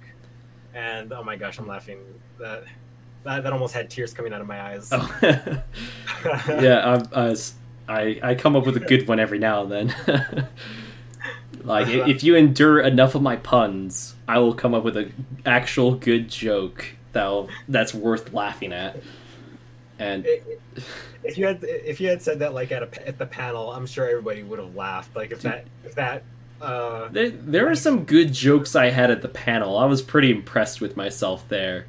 There was some good ones. Yeah, or at least beforehand too, because I had to like totally do like an improv entertainment thing, because I felt bad for like everyone arriving to the panel a half hour early. I'm like, well, I can't just have them sit here being bored. So I'm like, hey guys, while I'm testing out the sound, here's a video I haven't uploaded to YouTube yet. Totally throwing my friend under the bus, but the pun-isher. Yeah. Connor. Oh yeah, Connor's coming. But yeah, but with Smile, I ended up having to push off the lyric video for an entire week, and like that really hurt the amount of views that it could have gotten. Oh yeah, because you waited for so long. A long time. But yeah. Other people got exposure because the other people came out with their lyric videos for it. My favorite one being their channel is just starting out. HWBY. They have like maybe 700 subscribers. I've heard of them. It's like HAY A space BEE. HWBY.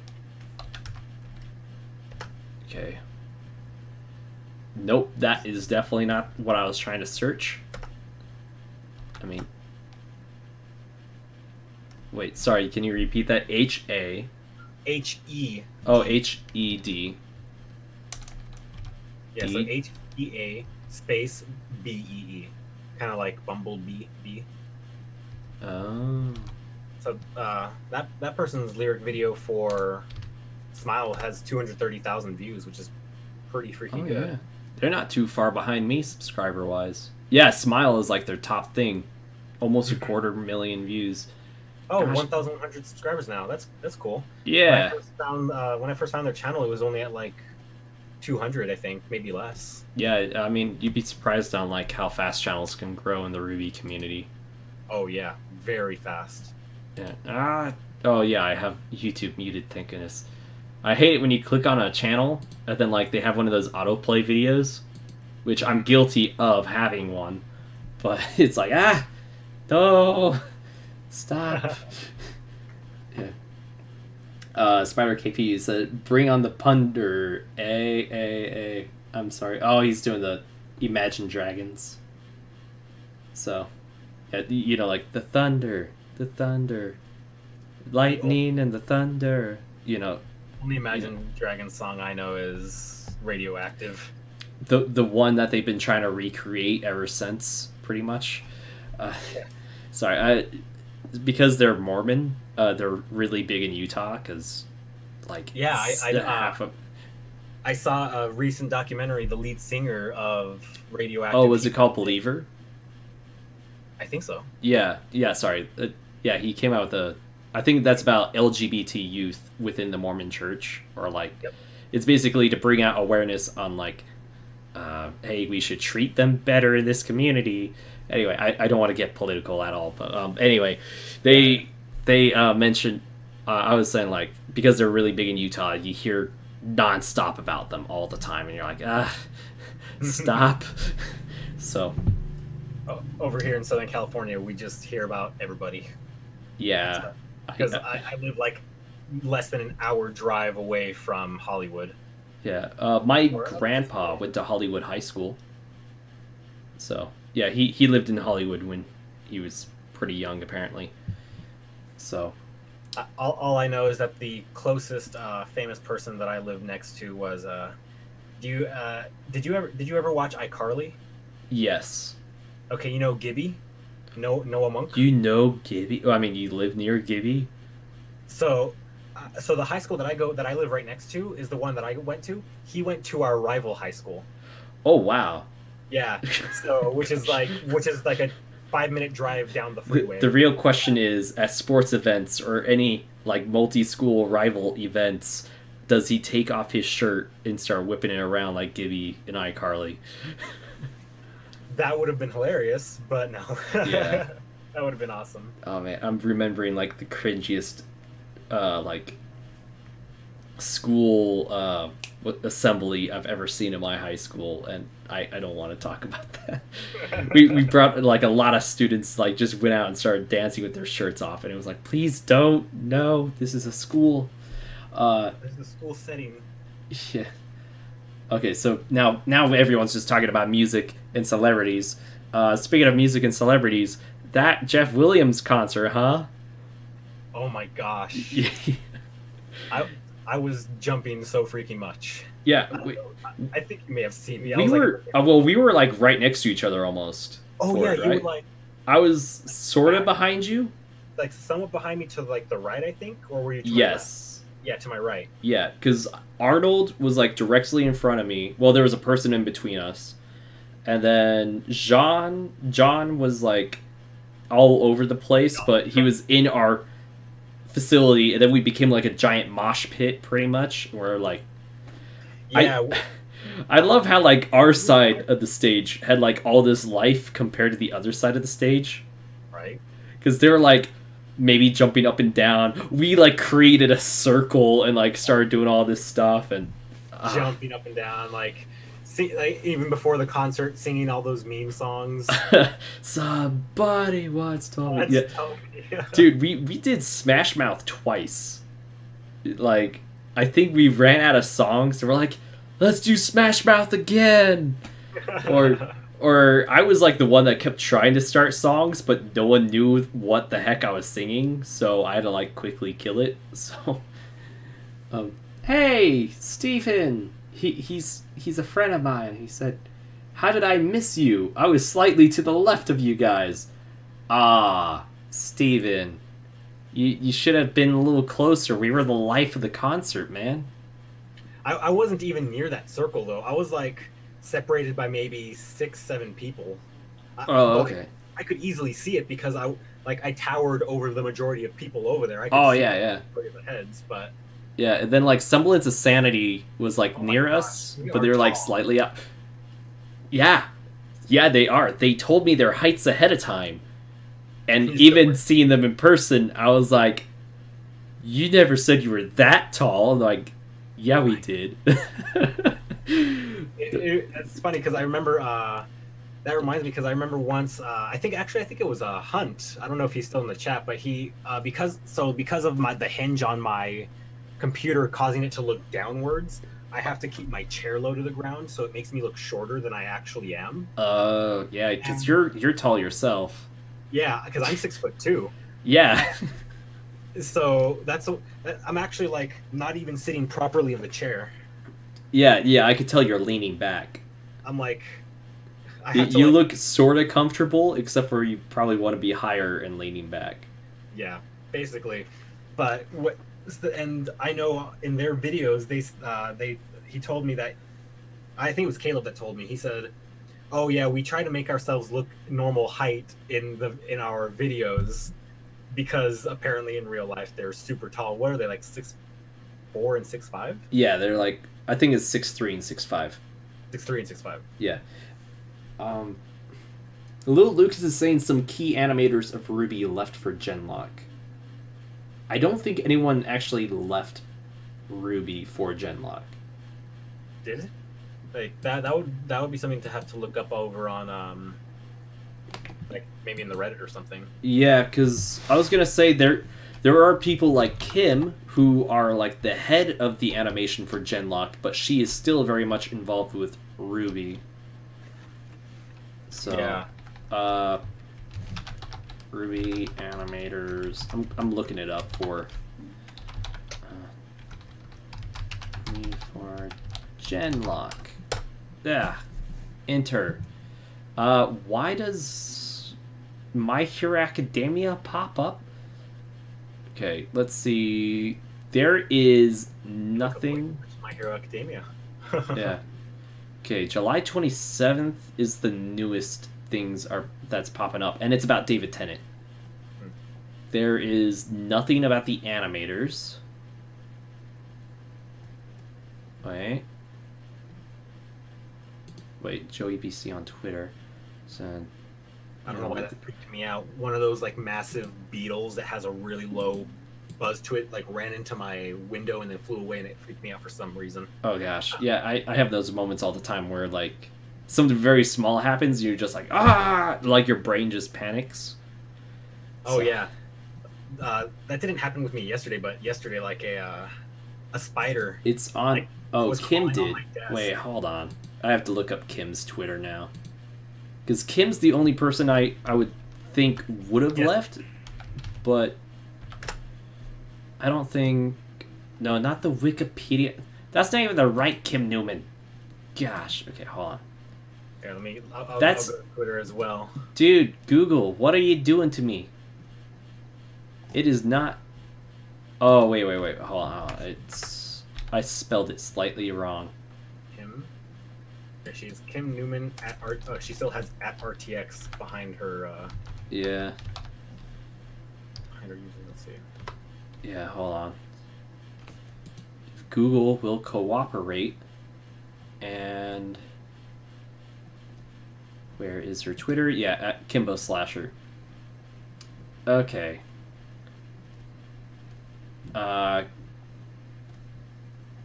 There is. I don't see anything on her Twitter saying she left RWBY. Yeah, I don't see that either.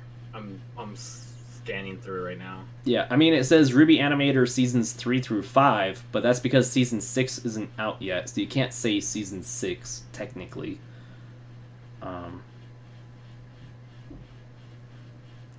Yeah, I'm not seeing anything that indicates she left.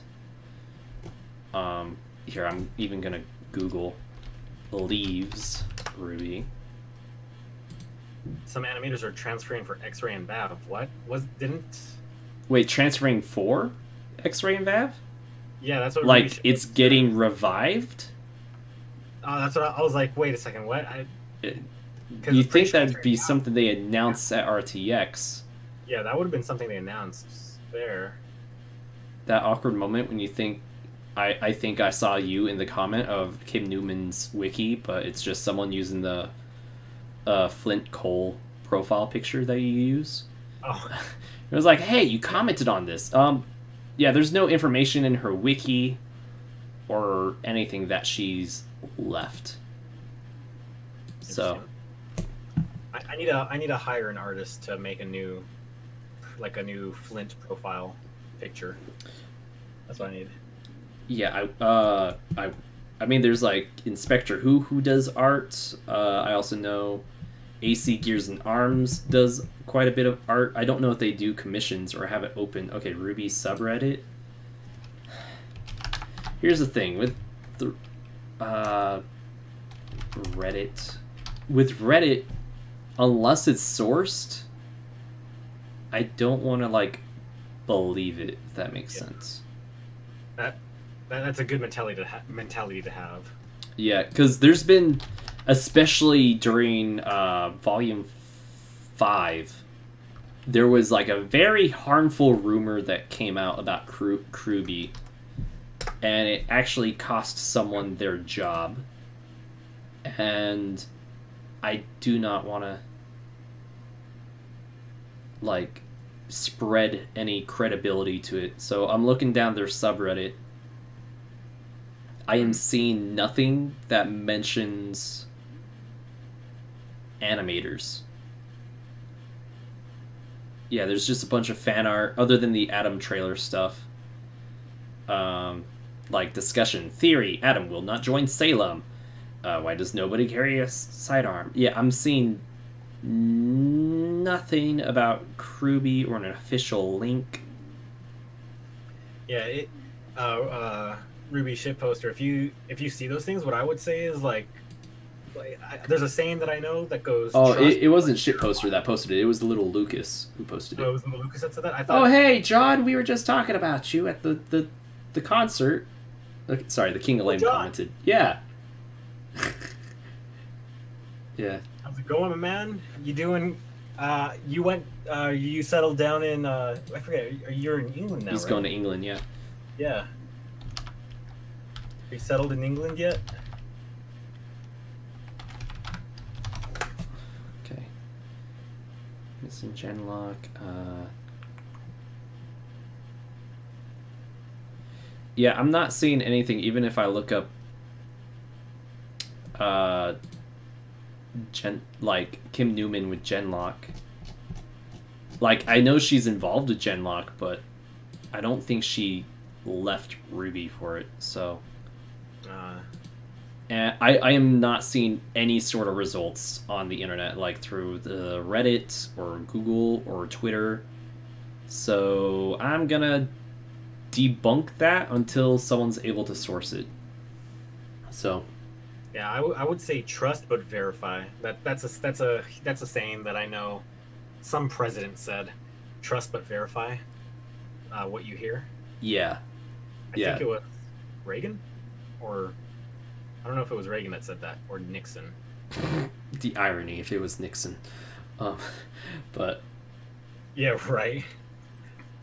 Yeah. Inspector Who's saying, yeah, she didn't leave, just moved. I think she might have like stepped down as head of animation for RWBY to become head of animation of Genlock, and she's just like a co. But yeah, as far as I remember, she's still like a high member of the RWBY animation team. So I think someone else took like head of the combat animation for RWBY though. I know she's still lead animator at or was it lead animator or? Yeah, she used to be lead animator.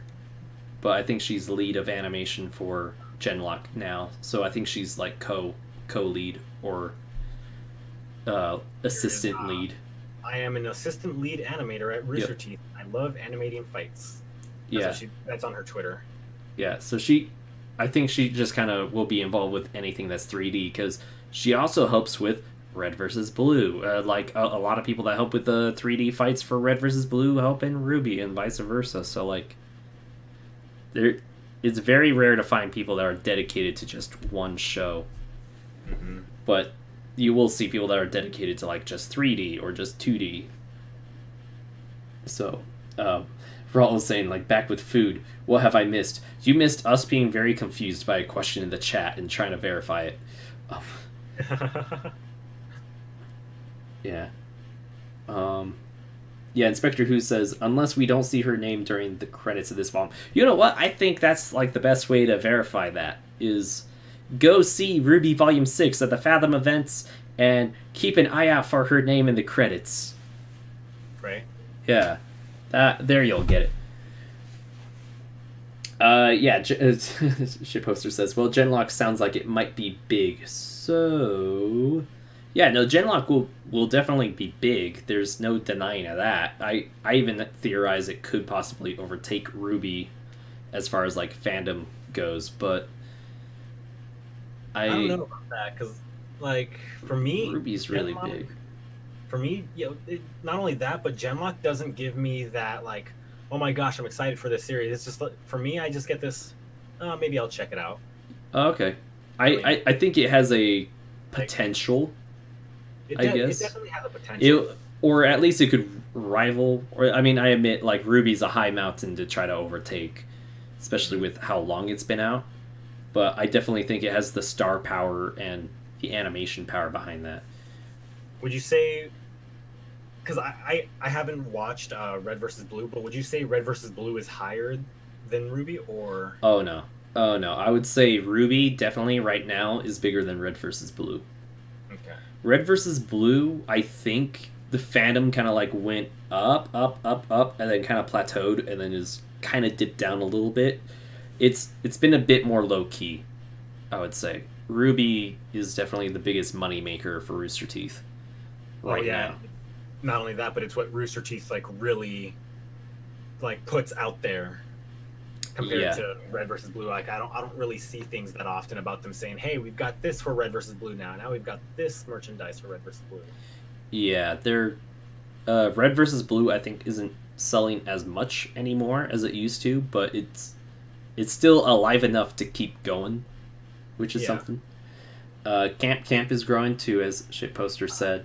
I mean, all their shows are growing, but I think RWBY definitely helped it like become more mainstream, I guess. Like Red versus Blue was mainstream in internet culture, at least for a while like YouTube and stuff was still new. But I feel like RWBY is now hitting like anime mainstream culture. Yeah, so RWBY it's definitely at the, because wasn't it accepted by like in Japan as a anime?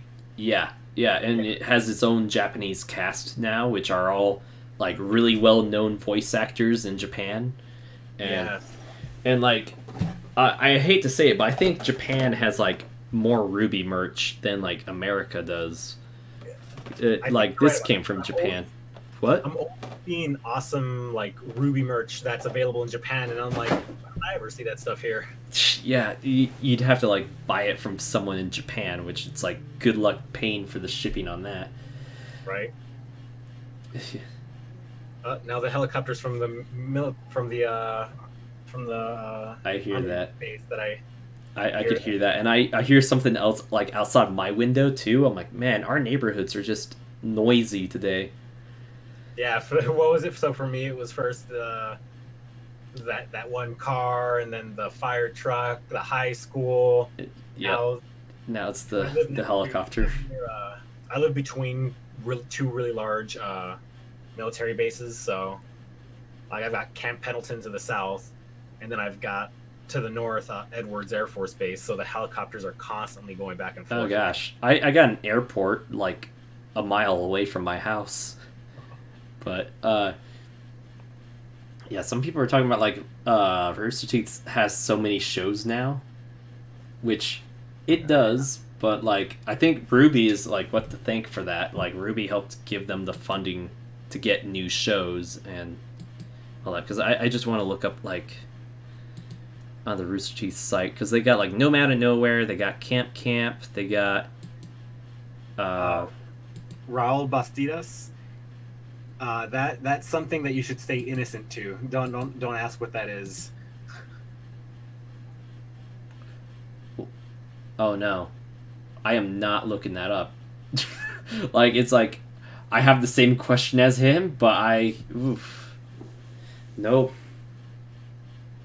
Oh yeah, okay, yeah. Thanks for giving the answer. I think that might have been what I mentioned when and then. Oh my gosh, John! Thank you for your troubles, David, and you and Dom have a blast. I'm gonna get some sleep. Thank you so much, John, aka the King of Lame. See ya, John. Yeah, see ya, John. I don't know where he is in the chat. I noticed that those donations are somewhat getting cut off at the bottom. Like yeah. Well, the thing was, I lowered them just a little bit. Oh, wait. I lowered them just a little bit because some of them were, like, hovering. It's being really inconsistent with whether it's going to hover or not. So, thank you, John. I hope you get your internet set up soon and we can play Halo sometime. Because I miss that. I miss that, John. Bye. Bye. Pet through internet. I miss you from RTX. Yeah, RTX loves. Out of everybody, I think John is like the most loved out of everybody in the group. Like out of all the Ruby YouTubers, everybody loves him because he's just so, like, dude, you're just such an awesome guy to hang out with. I mean, I think he's a mod for most of us, honestly, because he's just such a great positive force, and like he is the original VYTALcast hype man, and he says he's doing that again. Like you saw his video, but he used to do some like really crazy, amazing ideas every week for VYTALcast, and it's like, dude, where do you get these ideas? Because I would love to like just be able to do them for myself as well, and I just love seeing him all the time. Like when I saw him over at the Hilton on the Thursday before RTX, I jumped in the air and ran to him because I was so happy to see him, and I just love him. He's like a older brother type guy. We have a bromance going on. I think he has a bromance going on with everybody. It's like, like Arnold, like I remember Arnold jumped up and like gave him a big hug. Like he's like, John, he yelled and gave him a hug. When I saw him, I yelled, said John, and I gave him a hug. Yeah, and I think John holds the record for the longest VYTALcast as well, because he was a guest, and so it was me, him, and Aaron talking, and I think it went 3.5 hours, and it was insane. And I think the only person that came close to that is Caleb from Semblance of Sanity, and because I think Caleb twice has pulled like 2.5 hour long VYTALcasts, and a lot of it is just him recommending anime to me and telling me about like the melancholy of Haruhi Suzumiya. So I don't know. I when it comes to anime, I usually just watch the mainstream ones.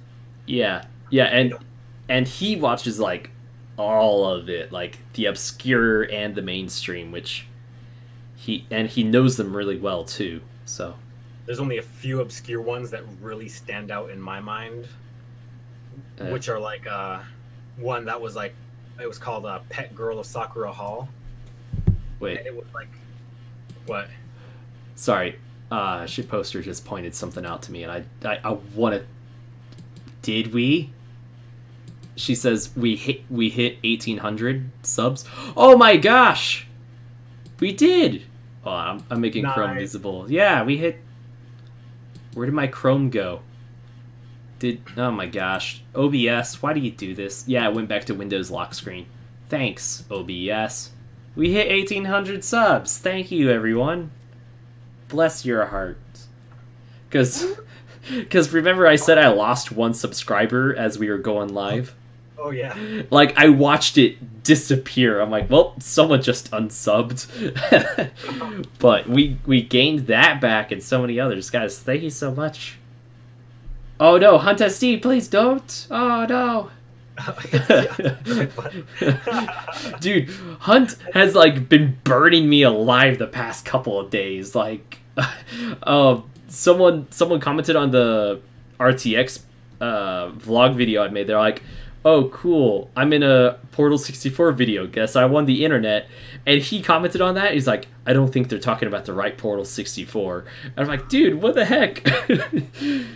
It's just hitting me out. But, man, that's cruel. Yeah. There was, like, something else he said, too.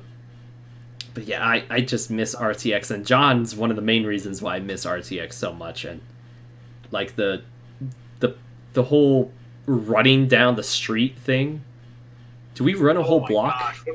When we all sprinted down the street, like at Mach 2 or something. Yeah. Okay. So guys, to reference what we're talking about, so Jeff Williams' concert happened the Saturday of RTX. It went from like what 8 o'clock till about midnight almost, or 11:30.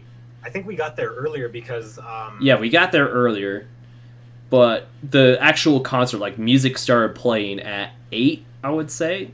Oh, no, the music didn't start playing until like almost 9. It started really late. Yeah. Yeah. Okay, so concert goes to like 11:30ish. And then we all start hanging out outside of the place for like 30 minutes. 30 minutes, 40 minutes. I think I was there for closer to 40, and I kept you guys waiting for a bit because I was trying to like network. I was meeting some people, and people had questions for me. But oh, John's saying it ended at midnight. And yeah, it ended at midnight. Yeah, so it was like close to 1 in the morning, and we start walking back to the Hilton, and then John and I think were the front of the group. You were somewhere in the middle, right? Yeah. Yeah, so John and I were hitting the crosswalk, and we see it has like 5 seconds left on the countdown, and he and I just looked at each other and were like, we can make that. We just start sprinting across the street, and I was thinking like a normal person. You stop when the crosswalk stops. John kept running. And so I'm like, well, crap, now I have to keep running. So I start sprinting. And then somewhere like halfway through the block, you come blasting past me. And I yell, how? And you're just like, I'm tall. And I'm like... the longer legs give me some pretty good speed. Yeah, oh man. I felt bad for the 2 people in the back. Because like, we totally left them in the dust. I don't know if they had to wait for the crosswalk to go green again, or if they were running and just couldn't catch up. No, they crossed the crosswalk with me because I know I was only slightly in front of them, and then I started running when I saw you guys start running. Oh no! I started running as well. Yeah, and so we went like the full block, didn't we? Yeah, we went the full block. Yeah, I think we would have continued if it wasn't for, one, the end of that block smelled like a sewer, and that just hit us like a brick wall, and 2, the people that were still like on the other end of the block trying to run, but just didn't have the energy. Like, I think we could have made it to the whole Hilton based on like the weird energy that we were surviving off of. Yeah, I was gonna say, I don't even know how I was able to pull that energy like out of my ass or something, because dude, I was just dead tired. My legs could barely hold me up after the concert from all the jumping I was doing. Dude, like, I was jumping all the time, but like, even after that, because like, I remember you were saying you were tired, and I'm like, I'll carry you. I don't know where that energy came from. Because I do like daily workouts, and it's like 2 minutes in, I'm like, I want to stop lifting this weight, you know?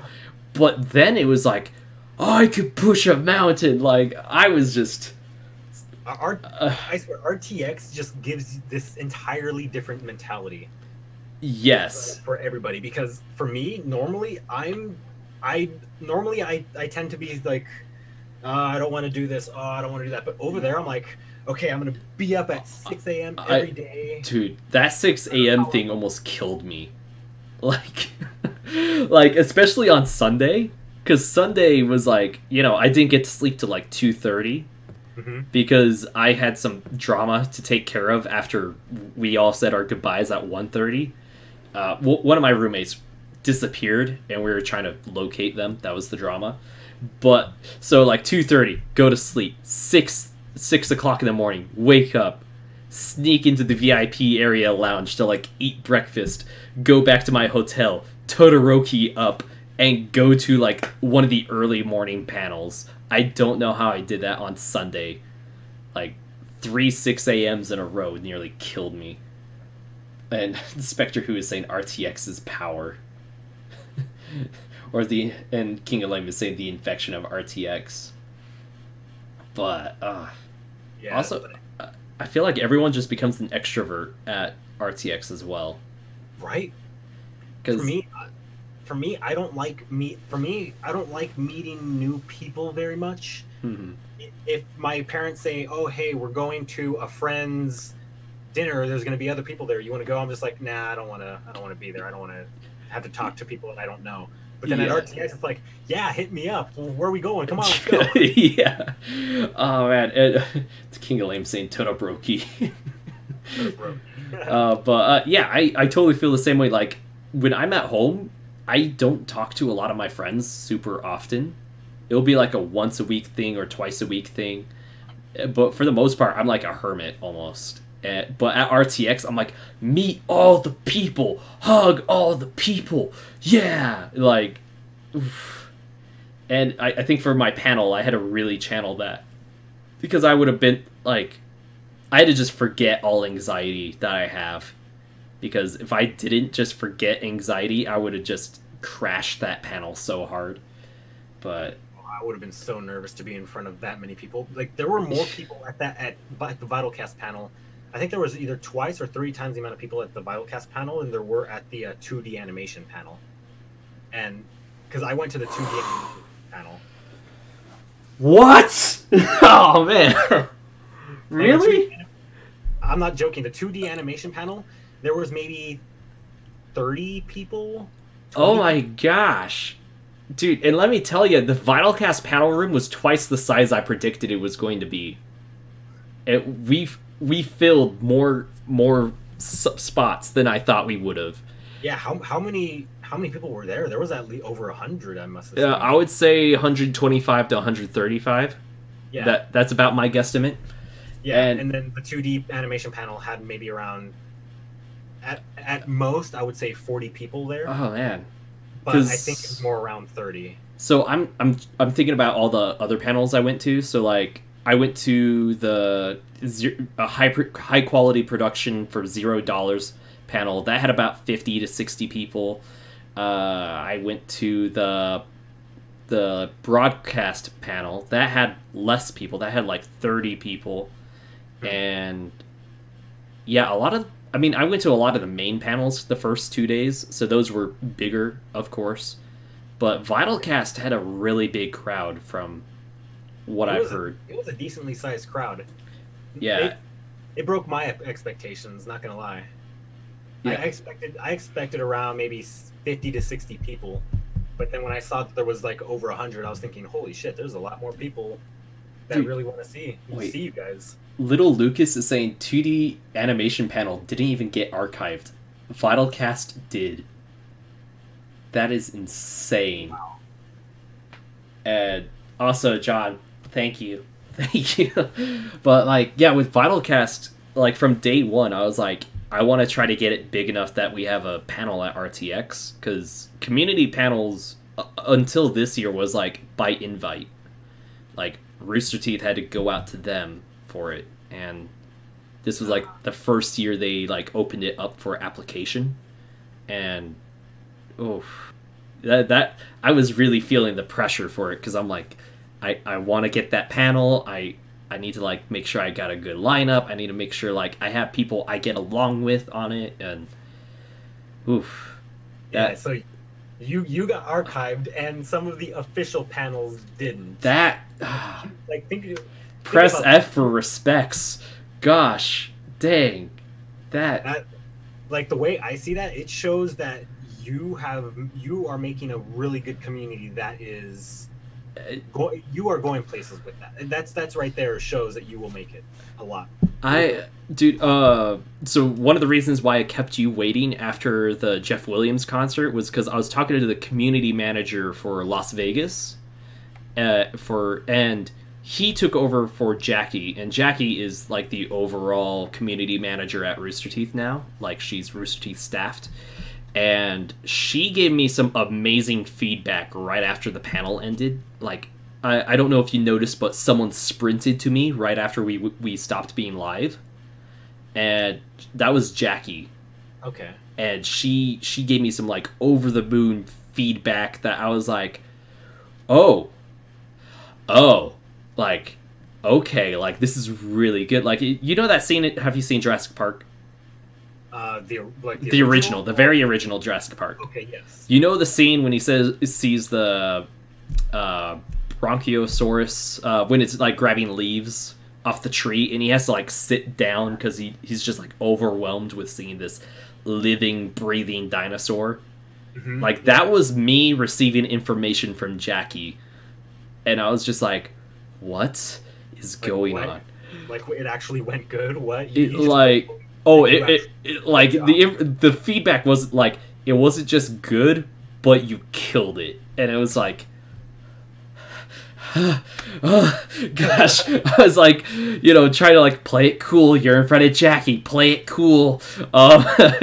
And so the guy that took over for Jackie at Las Vegas, his name is Grant, and he was like, oh, if Jackie said that, believe it 100%, because I've never met someone who's more genuine with their support than her. And that solidified what I heard, because I'm used to people just buttering you up, like telling you really great things, but like they're being sort of honest, but not that honest. Does that make sense?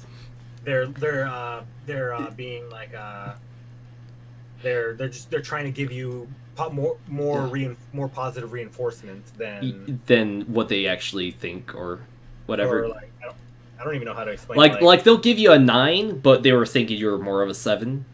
Yeah. Yeah.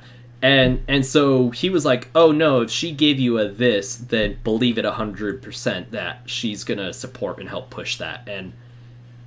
And I just had to sit down right there. I was like, oh no. I'm like, oh my gosh, the chat actually did push F for respects for the 2D panel. Gosh, guys. I'm glad you followed through with that meme. Bless. But yeah, with VYTALCast, I just want to like get the RWBY community together, or like specifically the RWBY tubers, and I networked the heck out of RTX this year. Like, I have, do you know Casey, also known as Labanak or Mongaloo? Oh yeah. Yeah. Vendors. Yeah, she does the RWBY Borderlands cosplay. I think she too had a community panel that I meant to make it to, but went to a different panel to like learn some career advice. But she said she would like to be on VYTALCast. I just need to like shoot her an email, but she said she'd be more than happy to be on it. I had you were one of the other big people that were like, yeah, I'd love to be on VYTALCast. So that I've been getting some good reinforcement for VYTALCast that I'm just really happy with. So, but I remember I was scrolling through all your videos. I don't think you've had one with Arnold, have you? No. So there's a bit of weird story. Arnold is actually one of the people that came to me after the panel and said he wants to be on it. Oh wow, nice. And so my original plan with VYTALCast back in 2016, like right after RTX 2016, I was thinking that VYTALCast would originally have 3 hosts. So obviously me as the main host, and then I was thinking Puns of Damage being the co-host and Murderer Birds being the other co-host, and be the 3 of us. Then I quickly learned not only is 3 a crowd, but also Arnold is just super busy during RWBY season. And when we first started, like, Friday nights were like the one time of the week he gets to see his local friends. And so he was like, oh, sorry, that's just like a bad time for me. And it was just like, oh, well, with the release schedule of RWBY, like the night before the next episode is like the best time to discuss. And so he's been watching every now and then, but he hasn't been on it. But he does want to be on it right now. It's just like he's trying to figure out his schedule, and then he's gonna let me know when he can. So yeah,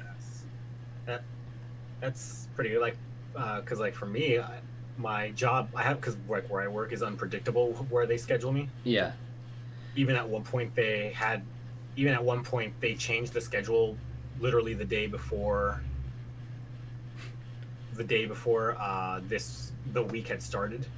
And I was like, oh, I didn't even know that I worked today. They said, yeah, we changed it. You should have been looking at your app. It's like, I'm not going to look at the app every 30 seconds because they changed it like 6 times in 2 days. I had that happen when I worked at GameStop, and it happened so frequently, it kind of cost me the job. I mean, it just came to the point where I just stopped showing up. So I think it kind of technically counted as me quitting. But I was originally told I was not working Black Friday, which I was like, awesome, because Black Friday is the one day you want to avoid as a retail worker. And I was bragging that on Thanksgiving that I didn't have to go to work the next day. And then, like, 5 p.m.-ish Black Friday, my manager calls me. He's like, David, where are you? I'm like, I checked the schedule on Monday. I'm not on for today. And he's like, you were supposed to be working from 8 to 9. And I was like, rip, I could come in right now. And he said, just forget it. So I'm like, all right, bye, Felicia. But bye, Felicia. to my own manager. But yeah, no, that's what I like about my current job is the schedule is fixed. So I know when I come in and I know when I never have to question, do I come into work today or not, which is nice. And it also gives like opportunity for extra hours. Like today was one of the extra hour days and tomorrow is an extra hour day. So I like that. But yeah, I ended up leaving like from my last job, which was I worked as a stock associate for Forever 21. Oof. Like, and then the Ruby merch gets announced at RTX for Forever 21. Remember that? Oh yeah, dude, that was so weird. Like Barbara was even like, "What?" Yeah, but at Forever 21, for me it wasn't the scheduling the reason that I left there. Like the manager, I'm a stock associate. There was the stock manager. He was awesome. He was like one of the best managers, if not the best manager I've had, because not only was he a really nice guy, but he also watched anime and he also plays video games. Mm-hmm. So it was like we just had two natural connections right there. That's good. But it was the manager above him, which was the store manager, that caused 4 people before me to quit. Oof. And so like the store manager before her leaves, we get her, and her name was I don't even remember what her name was. Like I'm just like blocking her out of my mind. Yeah. That bad. But like she has like no filter on her. Oh.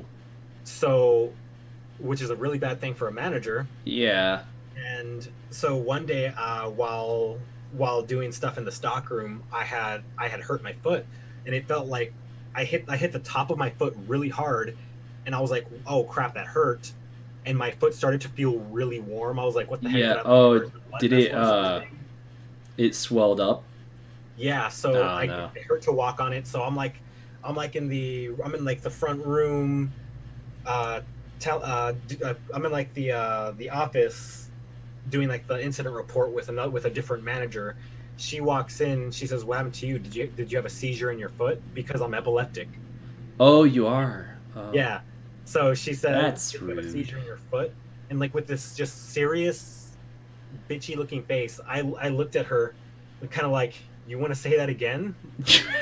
Oh man. Yeah. Oof. Yeah.